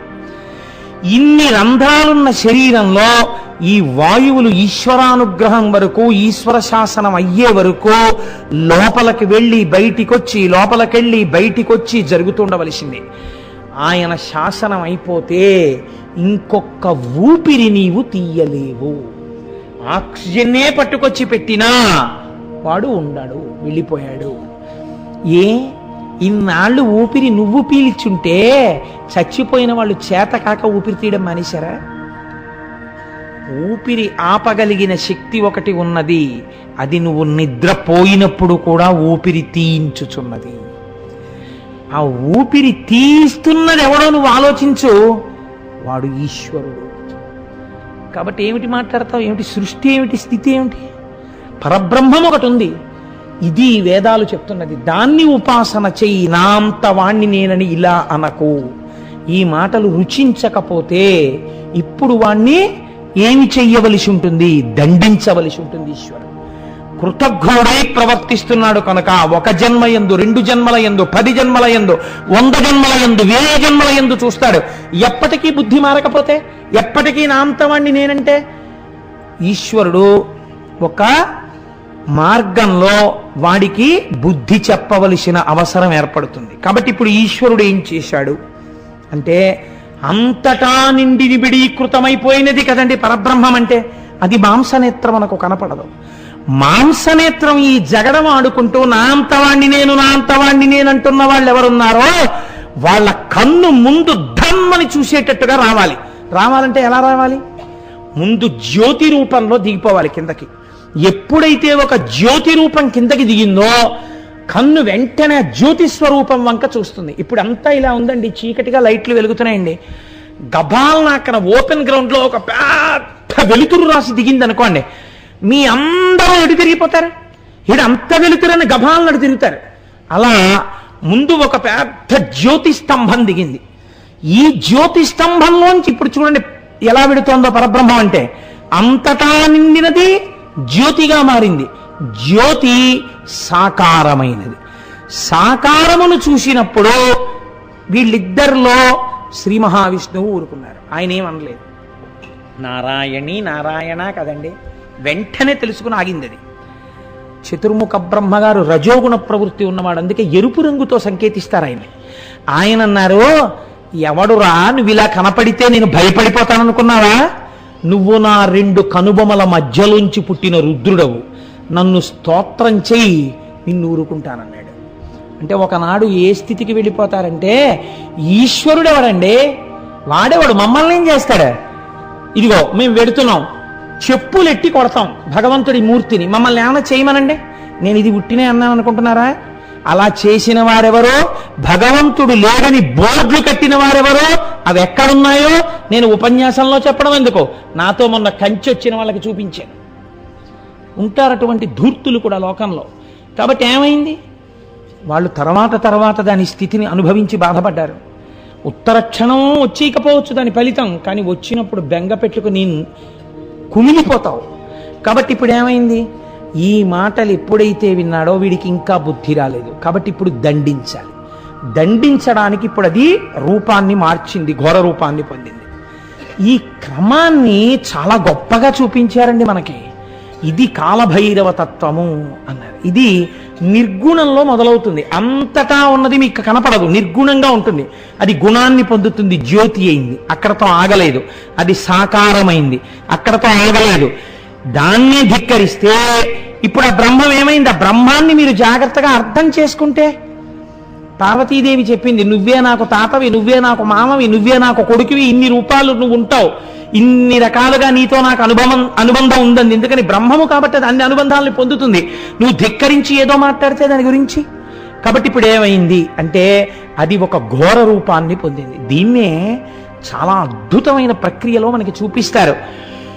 ఓం నమో భగవతే సదాశివాయ సకల తత్వ విదూరాయ సకల లోకైక కర్త్రే సకల లోకైక హర్త్రే సకల లోకైక సంహర్త్రే సకల లోకైక వరప్రదాయ సకల దురితార్తి భంజనాయ సకల జగదభయంకరాయ శశాంక శేఖరాయ శాశ్వత నిజావాసాయ నిరావాసాయ నిరామయాయ నిష్కలంకాయ నిష్ప్రపంచాయ నిర్ద్వంద్వాయ నిస్సంగాయ నిర్మమాయ నిర్మలాయ నిర్గుణాయ నిరుపమ విభవాయ నిత్య శుద్ధ బుద్ధ పరిపూర్ణ సచ్చిదానందద్వైత పరమ ప్రకాశాయ తేజోరూపాయ తేజోధిపతయే జయ జయ జయ రుద్ర మహారుద్ర మహారౌద్ర వీరభద్రావతార కాళభైరవ కల్పాంత భైరవ కపాలమాలాధర ఖట్వాంగ ఖడ్గ చర్మ పరశు పాశంకుశ ఢమరుక మృగశూల చాప బాణ గదాశక్తి బిందివాల తోమర ముసల ముసుండి ముద్గర ప్రాస పరిఘ పట్టిస శతఘ్ని చక్రాబ్జాయుధ భీషణకర సహస్రదంష్ట్ర కరాళవదన వికటాట్టహాస విస్ఫాటిత బ్రహ్మాండ మండల నాగేంద్రహార నాగేంద్ర వలయ నాగేంద్ర చర్మ నాగేంద్ర కుండల మృణ మృత్యుంజయ విరూపాక్ష విశ్వేశ్వర వృషభవాహన విష విరూపణ మాం రక్షయ రక్ష ప్రజ్వల ప్రజ్వల చోరాన్ మారయ మారయ మమ శత్రువునుచ్ఛాటయోచ్ఛాట శూలేన విదారయ విదారయ కూష్మాండ భూత భేతాల మారీగణ బ్రహ్మ రాక్షస గణాత్ సంత్రాసయ సంత్రాసయ మాలాభయం కురు విత్రస్తం మామాశ్వాసయాశ్వాసయ దుఃఖాతురం మామానందయానందయ క్షుతృషార్థం మామాప్యాయాప్యాయ అమృత కటాక్ష వీక్షణేన మామాలోకయాలోకయ మాం సంజీవయ సంజీవయ నరక భయాన్ మాముద్ధరోద్ధర శివ కవచేన మామాచ్ఛాదయాచ్ఛాయ త్రయంబక సదాశివ పరమశివ నమస్తే నమస్తే నమస్తే నమః అని లోకం నిలబడిపోయింది. ఇప్పుడు ఏమైంది? నిర్గుణమైనటువంటి వాడెవడున్నాడో వాడు ఒక్కసారి అటువంటి రూపంతో సహస్రకంష్ట్ర వికటాట్టహాస విస్ఫాటిత బ్రహ్మాండ మండల నాగేంద్రహార నాగేంద్ర వలయ నాగేంద్ర చర్మ ధార మృడ మృత్యుంజయ అటువంటి రూపాన్ని పొందాడు. పొంది ఏమి నీ ఆజ్ఞ అని మొదటి రూపాన్ని అడిగాడు. అహంకారంతో మాట్లాడుతున్నాడు. జ్యోతి స్వరూపంలో ఆవిర్భవించిన మూర్తిని 5వ తలతో ధిక్కరించాడు. నా 5 తలలు వాడి 5 తలలను లెక్క పెట్టాడు, గిల్లే 5వ తల. ఇప్పుడు ఈ స్వరూపం ప్రచండ రూపాన్ని పొందింది. దిగంబరమై 5వ తలని తన గోరితో గిల్లేసింది. అలా గిల్లేసిన రూపం ఏదో అది కాలభైరవ స్వరూపం. ఇప్పుడు గిల్లేస్తే 4 తలకాయలు పట్టుకెళ్ళి అమ్మవారి చేతుల కింద పెట్టేశారు బ్రహ్మగారు. పెట్టేసి ఈశ్వరా పొరపాటున నేను అలా మాట్లాడాను, ఎవరు బ్రహ్మమో నాకు ఇప్పుడు అర్థమైంది. ఈశ్వరా నేను చేసినటువంటి పొరపాటు మన్నించి ఉదారుడవై నన్ను కాపాడు అని అడిగితే శంకరుడు అన్నాడు, నీవు కాలము వలె ప్రకాశించుచున్నావు. కాలం ఎలా వెళ్ళిపోతూ ఉంటుందో అలా ఉంది నీ నడక. నీ నడకలో బ్రహ్మగారి 5వ తల తెగిపోయింది. కాబట్టి నిన్ను ఇవ్వాల్టి నుంచి కాలభైరవ అని పిలుస్తారు. నువ్వు ఎంత గొప్పవాడివైనా చతుర్ముఖ బ్రహ్మగారి 5వ తల తెంపేశావు కాబట్టి నీకు బ్రహ్మహత్యా పాతకం అంటుకుంది. ఈ 5వ తలకాయ పుర్రె చేతిలో పట్టుకుని 12 సంవత్సరములు భిక్షాటన చేసి తిన కపాలంలో. అందువల్ల నీకు బ్రహ్మహత్యా పాతకం పోతుంది. పుట్టేటప్పుడే నీ స్వరూపాన్ని చూసేటప్పటికే లోకమంతా గజగజలాడిపోయింది కాబట్టి నిన్ను భైరవ శబ్దంతో పిలుస్తారు. ఎవడు ఈశ్వరుణ్ణి ధిక్కరించి ఇక్కడ బ్రతుకుతాడో వాడికి ప్రాణోత్క్రమణం అవగానే నువ్వే కనపడవు. దీన్ని భైరవ యాతన అంటారు. హడిలిపోతాడు జీవుడప్పుడు. తన వాళ్ళన్న వాళ్ళని నమ్మి ధిక్కరించాడు కదా, అప్పుడు నువ్వు కనబడదు కానివి. దాన్ని భైరవ యాతన అని పిలుస్తారు. కానీ పాప మర్దనం చేస్తావు. ఎవరు నీ గురించి వింటారో, శివాలయానికి వచ్చినప్పుడు ఎవరు కాలభైరవుడి ముందు శిరస్సు ఉంచి నమస్కరిస్తారో వాళ్ళు నన్ను చేరకుండా అడ్డొచ్చిన పాపాన్ని నువ్వు తీసేయి. అలా తీసేసే శక్తి నీకు ఇచ్చాను కాబట్టి నిన్ను ఆమర్దకుడు అని పిలుస్తారు. ఇక నుంచి నా దేవాలయాలలో నువ్వే సాధారణంగా క్షేత్రపాలకుడవై ఉంటావు. భక్తుల యొక్క పాపాల్ని నువ్వు తీసిన వాటిని నువ్వు పాపాలని తినేసి వాళ్ళని రక్షిస్తావు కాబట్టి నీకు పాపభక్షకుడు అని పేరిస్తున్నాను. ఇహలోకమునందు ఇప్పటి వరకు మేం చేసి ఈశ్వరుడి పట్ల మేం చేసినటువంటి దూషణల ఫలితం ఎలా పోతుందని బెంగ పెట్టుకున్న వాళ్ళ కోసం భైరవ యాతన ఇక్కడే తేలికగా అనుభవింపచేస్తాడు. అందుకే హరిద్వార్ ఋషికేశ్ వెళ్ళిన వాళ్ళు మానసాదేవి దేవాలయానికి వెడితే బయటికి వచ్చేటప్పుడు ఒక్కసారి ఒంగోండని ఓ బెత్తం పెట్టి కొడతారు వీపు మీద. భైరవ యాతన అని అది ఠాప్ అంటుంది ఆ కర్ర. దూరం నుంచే చూసి బాబోయ్ దెబ్బ నొప్పెడుతుందేమో అని ఆఖరికి వెళ్ళి ఆ దెబ్బ కొట్టించుకోవడానికి 5 రూపాయలు కట్టాలి తెలుసా అండి. 5 రూపాయలు ఇస్తేనే కొడతారు, లేకపోతే కొట్టరు. పురుషార్థం 5 రూపాయలు ఇచ్చి ఒంగుంటే కొడతారు. కర్ర పెట్టి కొడితే అదేమంత పెద్ద దెబ్బ తగలదు, కానీ టాప్ అంటుంది. చప్పుడికి మనం తర్వాత అయిపోయి అనా అయిపోయిందా అని ఇలా అంటాం, ఏమీ అవదు. కానీ అక్కడతో పాపాలు పోతాయి. కాబట్టి పాపాలని తినేస్తావు కాబట్టి నిన్ను ఆవర్ధకుడు అని పిలుస్తారు, పాపభక్షణుడు అని పిలుస్తారు. నిన్ను కాశీ క్షేత్రానికి అధిపతిగా ఉంచుతున్నాను. నీ అనుగ్రహం ఉన్నవాళ్లే కాశీ క్షేత్ర ప్రవేశం చేస్తారు.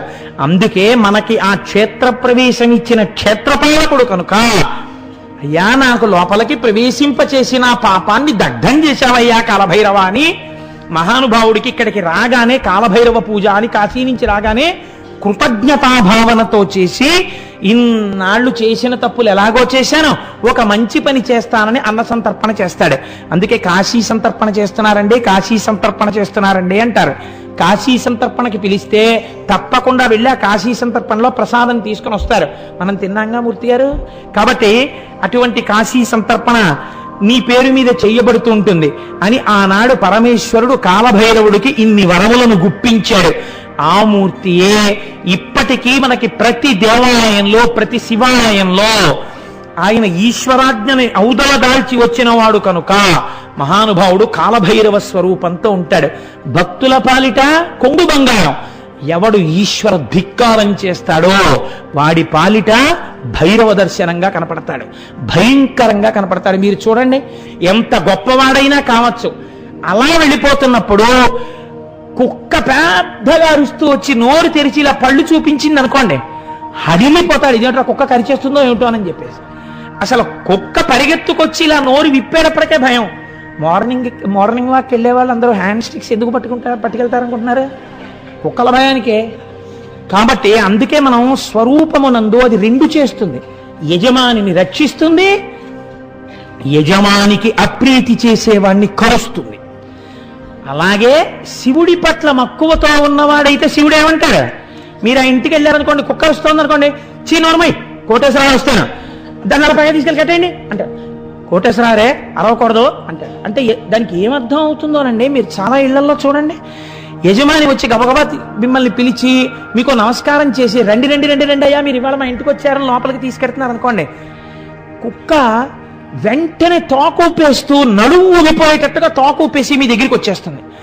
మా యజమాని ప్రీతి పొందినవాడు నాకు కూడా ప్రీతిపాత్రుడే.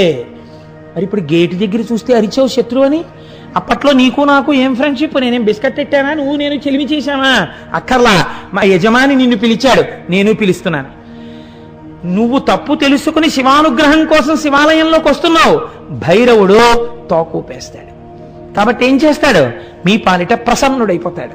ఇలా మా పాలిట ప్రసన్నుడైపోయాడు భైరవమూర్తిని చెప్పడానికే ఆయన మెళ్ళో గారెల దండ వేస్తారు. అంటే మాంసం మినుము యందు ఎక్కువ ఉంటుంది కాబట్టి ఆయన్ని మాంసము చేత ఆరాధన చేసినట్టు ఓ గారెల దండ వేస్తారు. అది అటు ఇటు వెళ్ళి కింద పడేసుకుని ఆ గారెలు తింటుంది, లేకపోతే లేదు, వేరే విషయం అనుకోండి.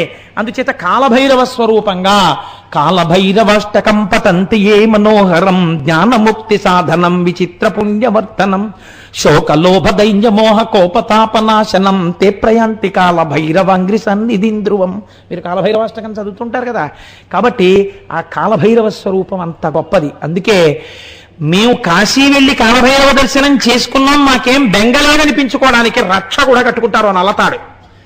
ఇంకా మా జోలికి ఎవరూ రాలేరు అని తాడు కూడా కడతారు. కాబట్టి ఇన్ని రూపాలుగా ఆ కాలభైరవ స్వరూపం ఆనాడు ఆవిష్కరింపబడినది. ఎవరు ఈ కాలభైరవ స్వరూపం గురించి వింటున్నారో, భక్తితో ప్రణమిల్లుతున్నారో, ఒక్కసారి నమస్కరిస్తున్నారో అటువంటి వారు శివానుగ్రహాన్ని పొందుతారు. కాలభైరవుడు వాళ్ళని ఇబ్బంది పెట్టడు, వాళ్ళు సంతోషంగా ఉంటారు. నేను మిమ్మల్ని ఇవాళ కొంచెం తొందరగా వదిలిపెట్టేస్తాను అని మాట ఇచ్చాను కాబట్టి అన్న మాట ప్రకారం వెనక నేను ఒక గొప్ప ఘట్టాన్ని తీసుకోవలసి ఉన్నప్పటికీ నేను మిమ్మల్ని విడిచిపెట్టేస్తున్నాను. కాబట్టి మీరందరూ చక్కగా సింధూరపూరిత పరిశోభిత గండ యుగ్మం అయా వీళ్ళందరూ వచ్చినప్పుడు ఎక్కువ ఇబ్బంది లేకుండా గబగబా వెళ్ళిపోవడానికి ఏర్పాట్లు చేసేయండి. ముందు జాగ్రత్త కలిగినటువంటి వాళ్ళు అప్పుడే మెట్ల మీద కూర్చుని ఉన్నారు. కాబట్టి నేనమ్మా మిమ్మల్ని ఇబ్బంది పెట్టడానికి ఎప్పుడూ నేను చెప్పను, జ్ఞాపకం పెట్టుకోండి. మిమ్మల్ని ఏదో చెప్పి ఇలా ఇబ్బంది పెట్టేయడం నా ఉద్దేశ్యం కాదు. ఇవాళ చవితి తిథి, మాఘమాసం. ఒక్కసారి గణపతి దర్శనం మీ అందరూ చేసుకుని వెడితే మీకు అభ్యున్నతి కలగాలి అని నేను చెప్పాను తప్ప మిమ్మల్ని ఇబ్బంది పెట్టడం ఎంత మాత్రమూ నా ఉద్దేశ్యం కాదు.